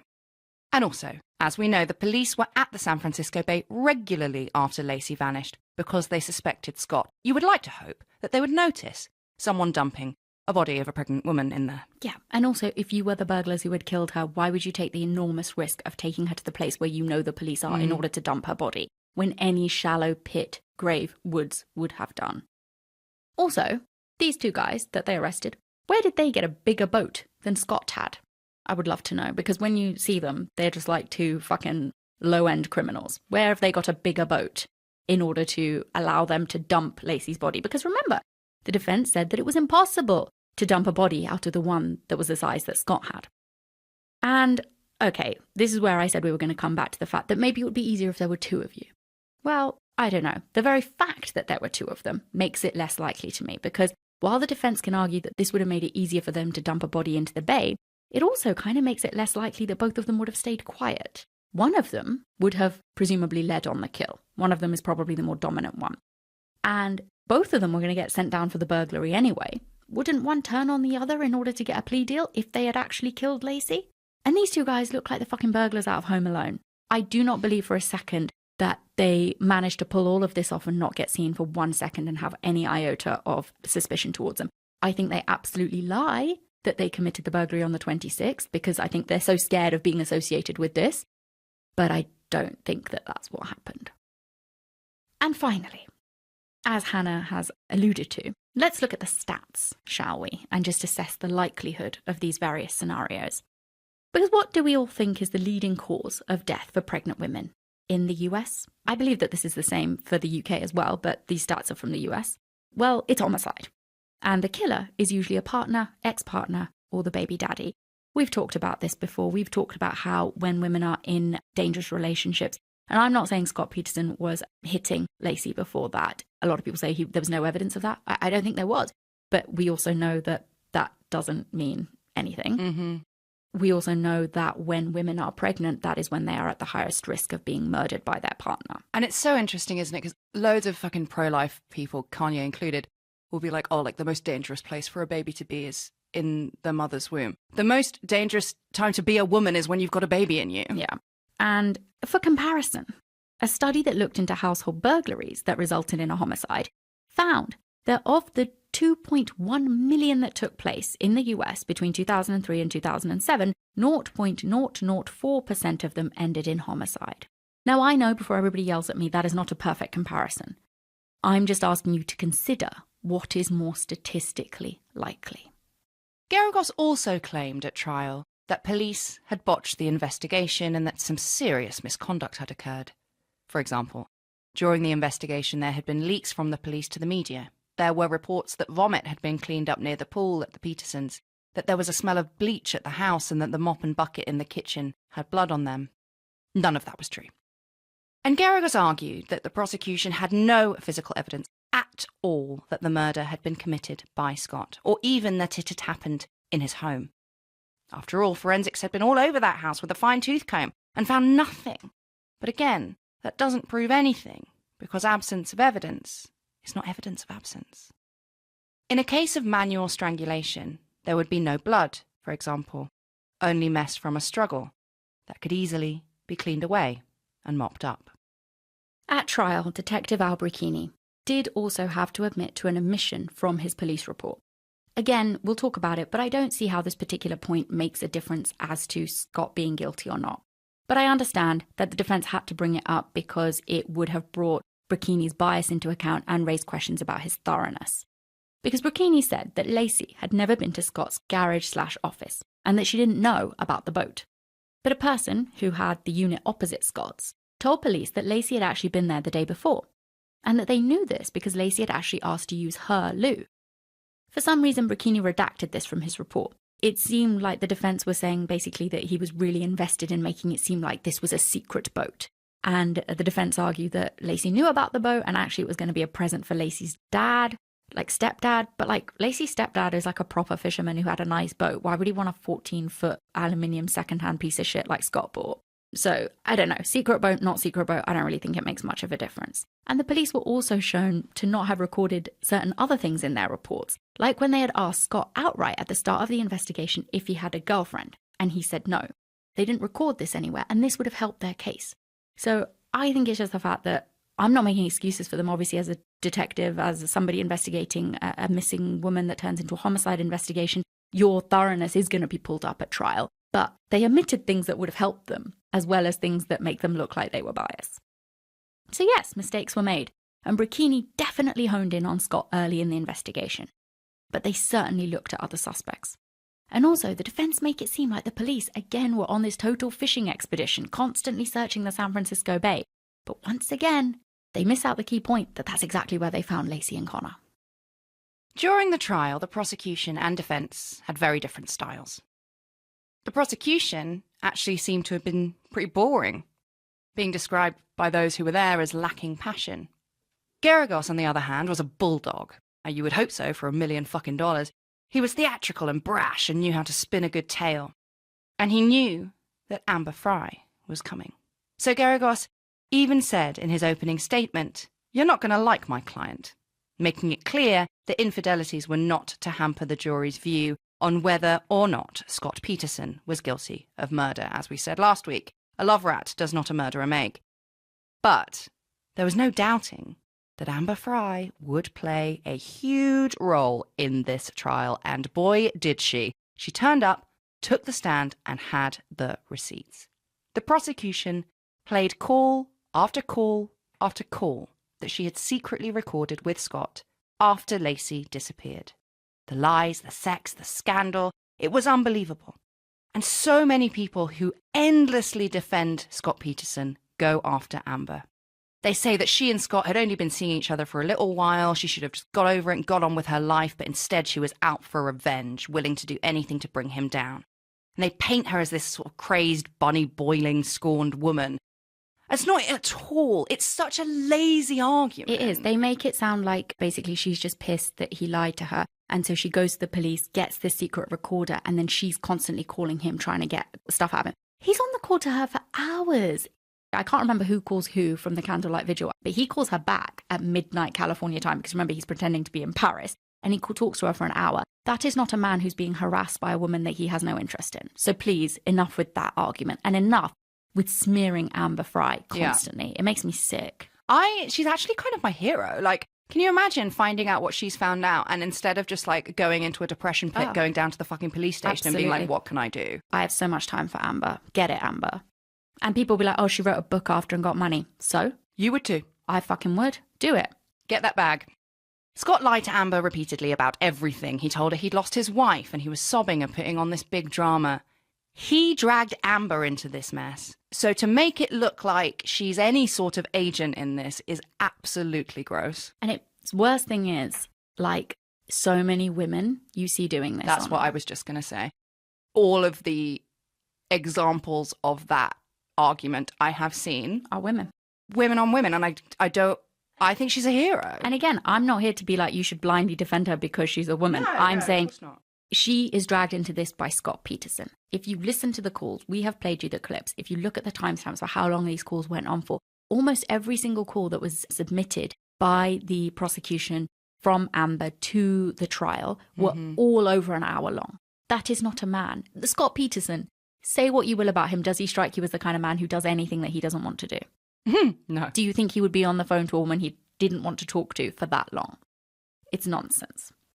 I also find it laughable that so many people who support Scott say that Amber Fry's tapes are irrelevant, claiming that just because he had an affair, it doesn't make him a killer. We've said this time and time again. And basically they say that Amber Fry was nothing more than a character witness, and that these tapes served only to make the jury emotional and angry and blinkered them from being able to see the truth. But I'm not having it. Yes, Scott Peterson is a massive piece of shit for cheating on his 8.5-month pregnant wife. We can all agree on that. But that is not what makes Amber's testimony or the tapes important, at least to me. The tapes recorded at Laci's vigil and over the course of January 2003 So after Laci has been missing for weeks, and as the time was edging closer and closer to Connor's due date in February, Scott was phoning his secret girlfriend he thinks no one knows about for hot, steamy chats. And this whole he's a sex addict thing, please give it a rest. And this is important because these calls after Laci goes missing are totally different to pre-Laci vanishing affair. If you could show me a man who had been having an affair before his wife vanished, then his wife goes missing and he completely ends that and he's focused on finding his wife, even if he doesn't love her anymore, whatever, I'd be like, that's not evidence of much. But he continues it and he loves it. So I think it's so important because this behaviour after Laci went missing shows a man who had absolutely zero concern for the safety or well-being of his wife and unborn child. And it certainly looks like a man who had a very clear motive to get his pregnant wife out of the picture. And again, we're not saying so he could be with Amber before everybody tells us, well, she's got a kid, blah, blah, blah. We covered that very extensively last week. Also, the fact that Scott had told Amber 2 weeks before Laci vanished that this would be the first holidays he'd be spending without his lost wife. Again, are you really telling me he's the most unlucky man in the world? Or is it a clear sign of premeditation? And that brings us on to the bit of the story that the defence went after the hardest to try and convince people that Scott just had to be innocent. Baby Connor. Connor's body had been found on its own, separated from Laci, and his body was in much better condition than his mother's. The defence therefore claim that Connor must have been born and killed or died after Laci and then dumped in the San Francisco Bay later. Why would they claim this? This is why. Because it means they can say Scott, who was being watched night and day after Laci vanished, couldn't have done it. So Laci must have been abducted. Both the prosecution and the defence pull onto the stand experts who claim to know exactly when Connor died. The prosecution's expert said that Connor couldn't have died any later than the 23rd or the 24th of December. The defence's expert said that baby Connor couldn't have died any earlier than the 29th of December, 5 days after Laci was seen. In reality, it would be next to impossible for either of these experts to definitively prove the gestational age of Connor, a fetus that was 8.5 months old, down to the day or even the week. By that stage, the fetus is basically fully formed, and the size and growth rate can vary massively, and it's not constantly changing, like with a younger fetus. So for either of them to say that they can pinpoint the day that this fetus Connor died is nonsense. For them to say he didn't die any later than the 23rd or the 24th or any earlier than the 29th, it's just not something you can prove. And while there's all this talk on the internet about what the defence's expert said regarding the size and length of tibias and fibias to prove that Connor lived past the 24th of December, sure, okay. If you want to believe that, if you want to believe that that is real science, if you want to believe that you can prove gestational age down to a day, fine. But it still leaves a huge question open as to how then Connor was born. Because for as bad a condition as Laci's body was when it washed ashore, they did have enough to say in the autopsy that Laci Peterson never gave birth. If a vaginal birth had occurred, pre or post-mortem, there would have been evidence. It would have been obvious. And before anybody's like, her body was in the water for 4 months, how could you have told if there had been a vaginal birth? Well, you can tell if there's a vaginal birth from the female pelvis bones. So even if there was just bone, which wasn't the case, even if there was just bone, they would have been able to tell if Laci had had a vaginal birth. And she hadn't. No such birth, pre or post-mortem, had occurred. And this is a grisly fact that I wish I hadn't discovered, but I had, and so you can all know about it too. A post-mortem vaginal birth, where the baby is expelled through the vaginal canal after the mother's death, is known as a coffin birth. Jesus. Yep. And I just want to clarify, this has been reported in places that that's what happened, that she had a coffin birth. That's not what happened. Again, if that had happened, they would have seen it in the autopsy. So just to be crystal clear, Connor was not born vaginally to Laci Peterson pre or post her death.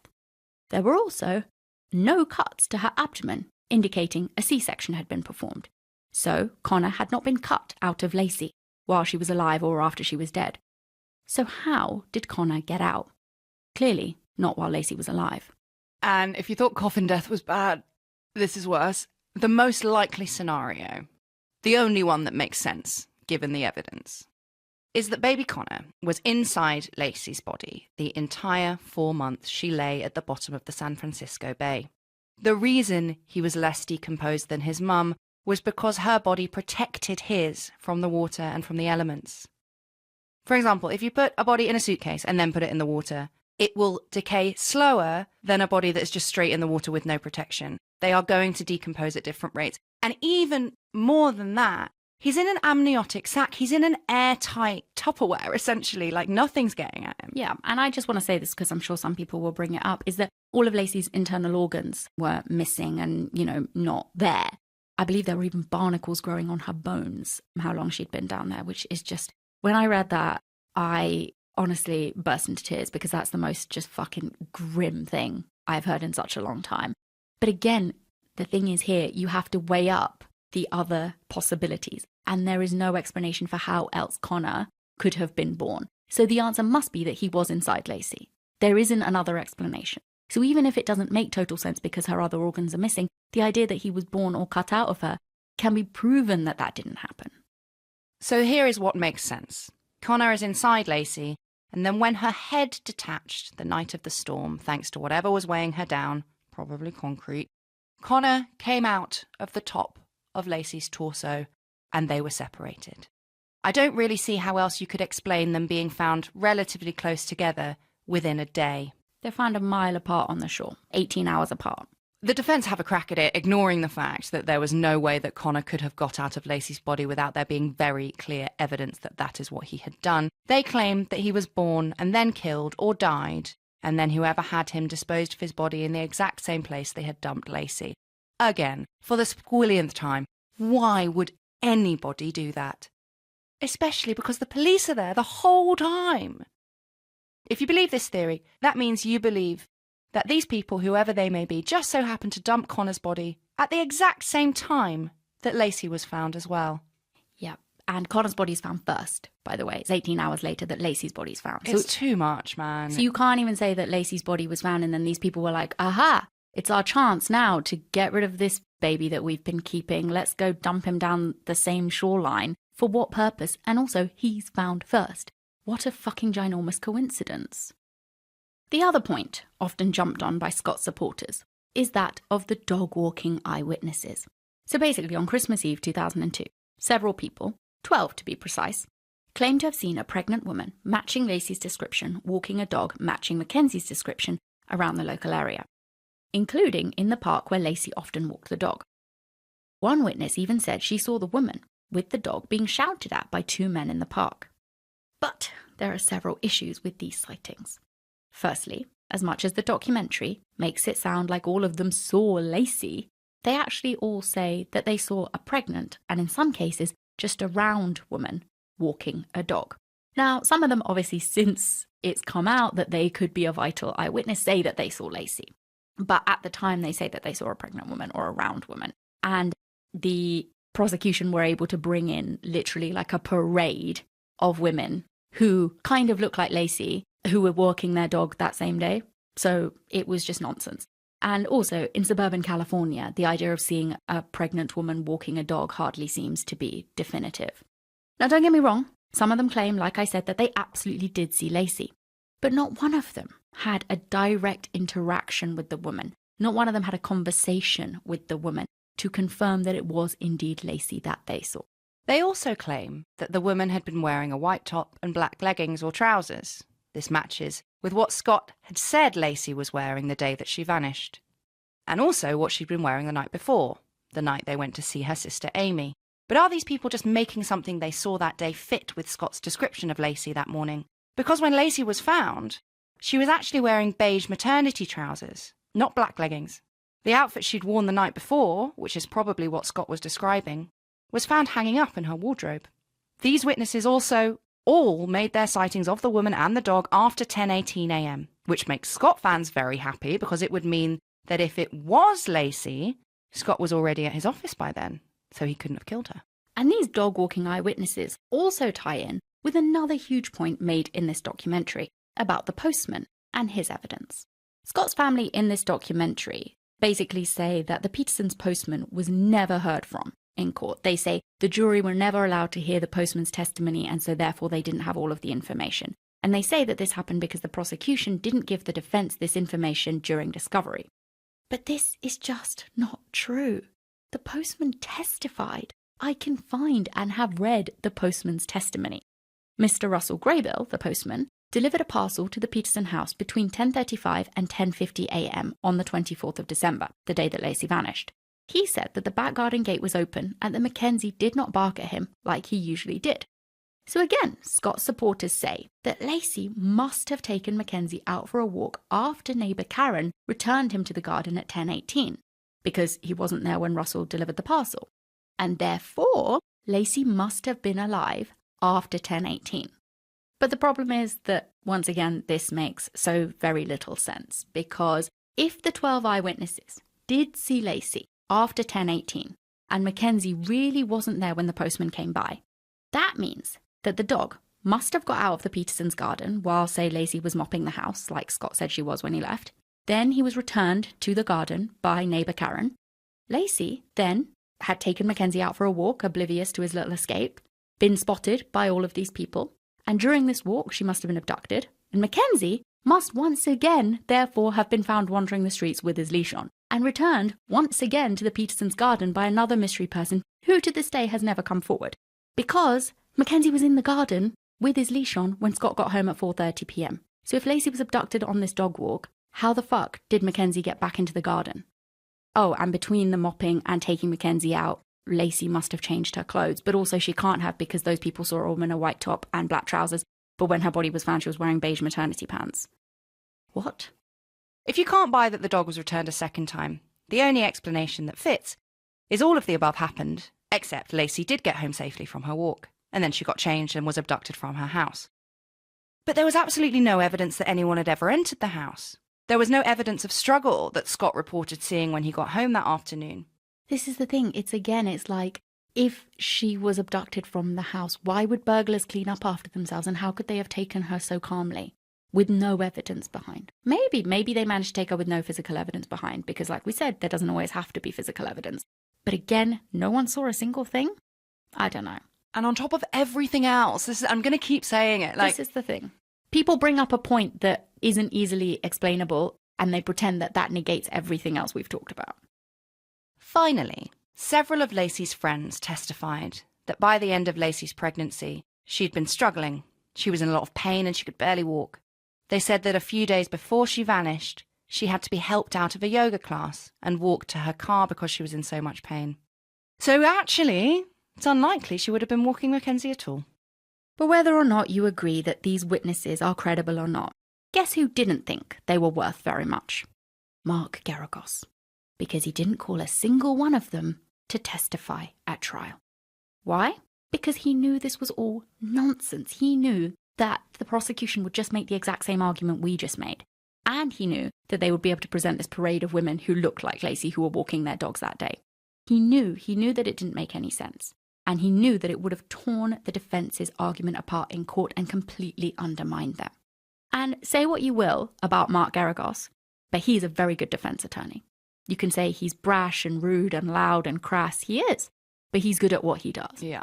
And Mark Geragos tried everything. He even went as far as to pull in some good old-fashioned satanic panic. You knew it was coming. In the case that has everything, you can't leave it out. The case that just keeps giving. Because the defense genuinely tried to point the finger at a satanic cult being responsible for killing Laci and Connor. They claim that devil worshippers just love to kill on the 24th of December because it's some sort of holy day for Satanists. Is it? I don't fucking know. I was thinking about that this morning. The only argument I could come up with for why it might be a satanic celebration, please, is it celebrating the last day that the earth didn't have Jesus Christ? Maybe. Is the only argument I can think of. Well, Geragos gives some more. He says that this is a very important day in the satanic calendar and that they wanted Laci's baby for a sacrifice. He even said the road that the Petersons live on is called Covina Road. And he's like, sounds like Coven. Oh my God. I know. Send help. I know.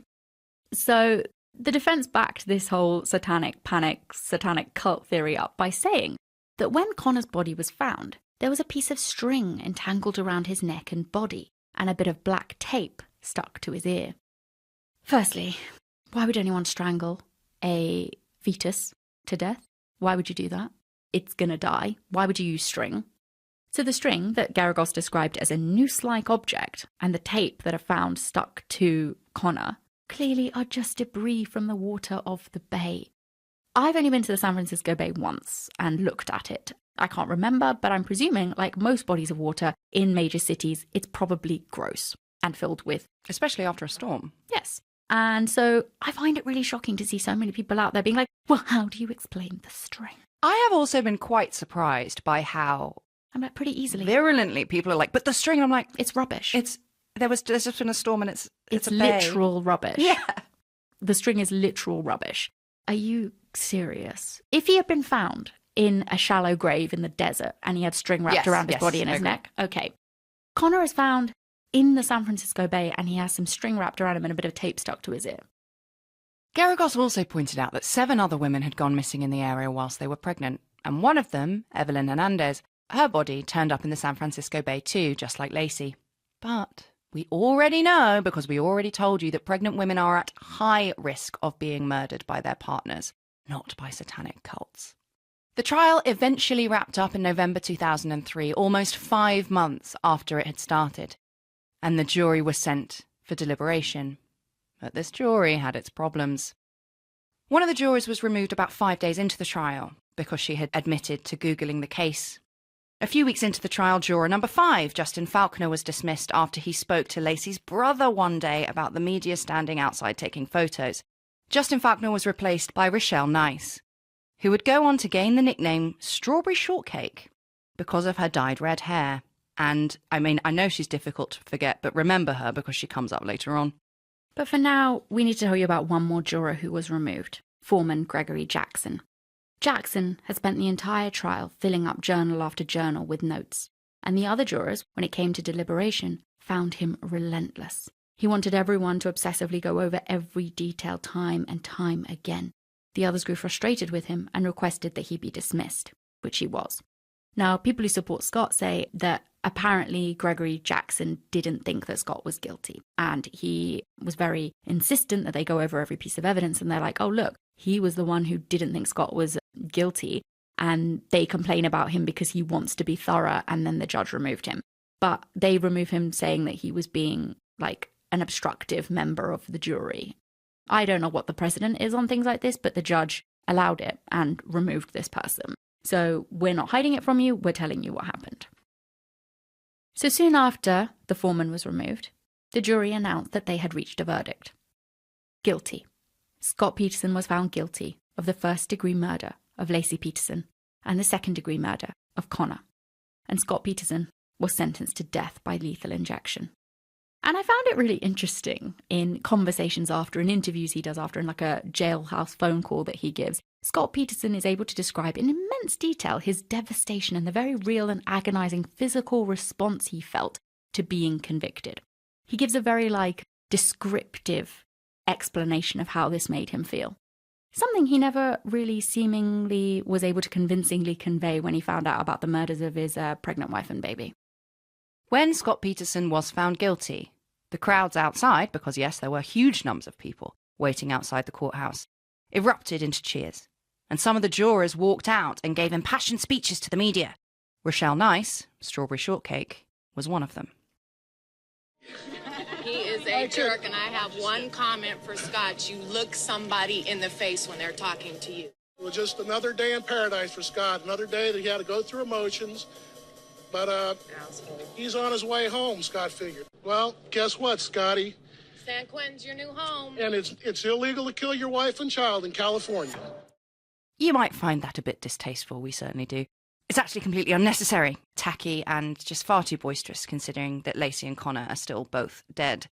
But what these impassioned speeches did is they made defenders of Scott Peterson double down on the idea that he had been convicted on hate, emotion, and vitriol, which I think we have made ourselves quite clear. If you believe that, you have to ignore absolutely everything we've just discussed over the past 2 episodes. Yeah, and also, if they had been recorded saying these kind of things halfway through the trial, Absolutely. That is horrific. That is like complete juror bias, because they haven't heard all of the evidence, but they've already made up their minds about whether he's guilty or not. They're saying this after they've listened to all of the evidence and after they've convicted him and after the sentencing has been done. So you might find it distasteful and tacky. Like I said, I certainly do. But they're allowed to have the opinions they have after the work is done, because they've already heard all of the evidence and reached a conclusion. So you'll remember from last week that we mentioned at the top of the episode that Scott Peterson managed to get his death sentence overturned in 2020. And that decision was based on reports that the judge had dismissed prospective jurors improperly. So essentially, the judge dismissed from the jury pool anyone who didn't agree with the death penalty. Which I think they have to do that in death penalty trials, don't they? I think what they are meant to do is say, whether you agree with the death penalty or not, would you be open to exploring that as a sentence or handing it out as a sentence based on the fact that it is in the law? And they're meant to answer yes. But he kind of seemingly just did it to anybody who disagreed with the death sentence. I disagree with the death sentence anyway, so I'm fine that death sentence was overturned. We don't know if he's getting a new trial or not at the point of recording this, but I certainly hope he spends every last minute of his life in prison. But this latest appeal that, like we said at the time of recording, we're still waiting for the verdict on. You might be listening to this when the verdict is already out. We don't know. But basically, this appeal is based on prejudicial misconduct by juror Rochelle Nice, aka Strawberry Shortcake. Scott's appeal team are accusing her of lying her way onto the jury, claiming that she concealed her past experience of domestic abuse and committed prejudicial misconduct when she filled in her jury questionnaire. So this questionnaire asked if she had been involved in a criminal proceeding in the past, and Rochelle Nice answered no. But it turned out that in 2000, when she was 4.5 months pregnant, she had filed a lawsuit to get a restraining order against her then boyfriend's ex-girlfriend who had been harassing her. But that case didn't go anywhere. And also, a lawsuit isn't a criminal case, it's a civil one. It's also not really domestic abuse. The lawsuit was against her boyfriend's ex-girlfriend. Yeah, because the appeal team are saying it's because she has a past of domestic abuse, but she was basically reporting someone who was stalking her, who was another woman, not her partner. And also, I would say that if they're going to claim that this kind of thing is bias, and you could argue whether Rochelle Nice understood the jury questionnaire when she was filling it out or whether she outright lied to get on the trial, that's a separate thing. But if you're saying that this caused prejudicial bias against Scott Peterson because she had been a victim of a woman stalking her, I kind of feel like you would have to ask everybody if they had a child, because that could cause them to be emotionally biased against Scott Peterson. You would have to ask them if they'd ever been cheated on. Like, I don't know. I just feel like, again, it's coming back to what we said last week. It's impossible in the system we have to make it perfect. So yes, you can argue whether she lied or not, but I don't know. We're all going to have to wait and see. We might have an answer as to whether or not Scott Peterson will be getting a new trial by the time you are listening to this, and hopefully we will know, and hopefully you will know, so you can feel like a big smarty pants. As soon as we do know, we'll be coming back with an update in the new year. So what do we think? Well, this whole case comes down to the fact that someone killed Laci and dumped her body in the San Francisco Bay. Is there enough evidence that it was Scott? Or is there enough evidence that it was someone else? Or is there enough reasonable evidence that it was someone else? There's no evidence, as far as I can see, pointing to it being anyone else. And as far as I can tell, there's more than enough evidence pointing to it having been Scott. The timelines don't work for it to be anyone else. He also had the motives, means, and opportunity. He had a boat. He went fishing to the place her body was eventually found. He was the last one to see her alive. And so much of the narrative around this case, so much of the little details are based just on what he tells us. And he's a proven liar. Like so many stories that we tell you on this show, we will never know exactly what happened on that day. But it is likely that Scott had it in his head that he was going to do this. Something happened. Maybe Laci saw a message from Amber. Interestingly, in the spare room, some duffel bags had been pulled off the shelf and were lying on the floor. Was Laci packing up to leave? Is that why Scott killed her? Yeah, like maybe she found out that day, but also she's 8.5 months pregnant. The clock was ticking for Scott. If he was going to do this, he had to do this now. So I think the reason that people sort of give Scott a lot of the benefit of the doubt in this and sort of are willing to look at the possibilities for why he may not have been the killer is I think people want cases like this to be more than they are.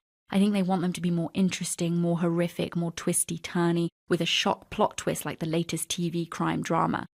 Like it wasn't the husband after all, it was this unsuspecting burglar or a satanic cult. But in real life, cases like that are rare.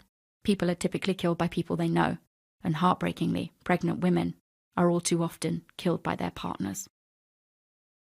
That's it, guys. We did it. That is the two-parter on the murder of Laci Peterson and Connor Peterson. And I truly, truly, truly hope that Scott Peterson does not get a new trial, mainly because I want him to spend the rest of his life in prison, and secondly, because I never ever want to talk about him ever again, apart from giving you an update next year where I say he's not getting a new trial. So yeah, it has been a lot. There's a lot of research that went into this, and I know people might have different opinions. That's fair enough. I hope that you know at Red Handed, we take our time. We are considered in how we reach our decisions. And I've certainly changed my mind on whether people are guilty or not after I've started the research. I just didn't feel that way at the end of this. So yeah, that's that. So there you are, Scott Peterson. And yeah, in guys, 2 parts. Yeah. And that is also that for Red Handed for the year of 2022. 52 parts has come to a close. Absolutely. So guys, we hope you have a very Merry Christmas and a very Happy New Year. And we will be back next year with some absolute bangers of cases we're already working on. But we need like 2 weeks to just have a little break. So there's not going to be any shorthand next week, but it will be back on the 3rd of January, where we are actually going to be doing a shorthand on Diana, Princess Diana, Lady Di, the People's Princess. And we will be back with Red Handed proper on the 12th of January, with the first of 2 parts on Mr. Jeffrey Epstein. Dun, dun, dun. Everyone have a wonderful time, and we will see you in the new year, bright-eyed and bushy-tailed. Exactly. Hopefully we will be bright-eyed and bushy-tailed by then as well. Precisely. Have a lovely Christmas. Don't abuse your family or whatever. No, don't murder your wife. And if you have forgotten to get your wife a present, and it is... Queen of the segue and you're listening to this on the 22nd of December, and you're like, holy shit, I've only got 3 days until Christmas Day, the holiest day of the year, then maybe you want to consider buying her either some wonderful red-handed merch, it will arrive late, but that's your fault, not mine, or maybe, this is a speedy buy, you can just print it out and put it right in a card, you could get her some tickets to our North American tour. She's not lying. No. You could do that, you piece of shit. So that's it, guys. I have to go. I have to stop talking. So bye.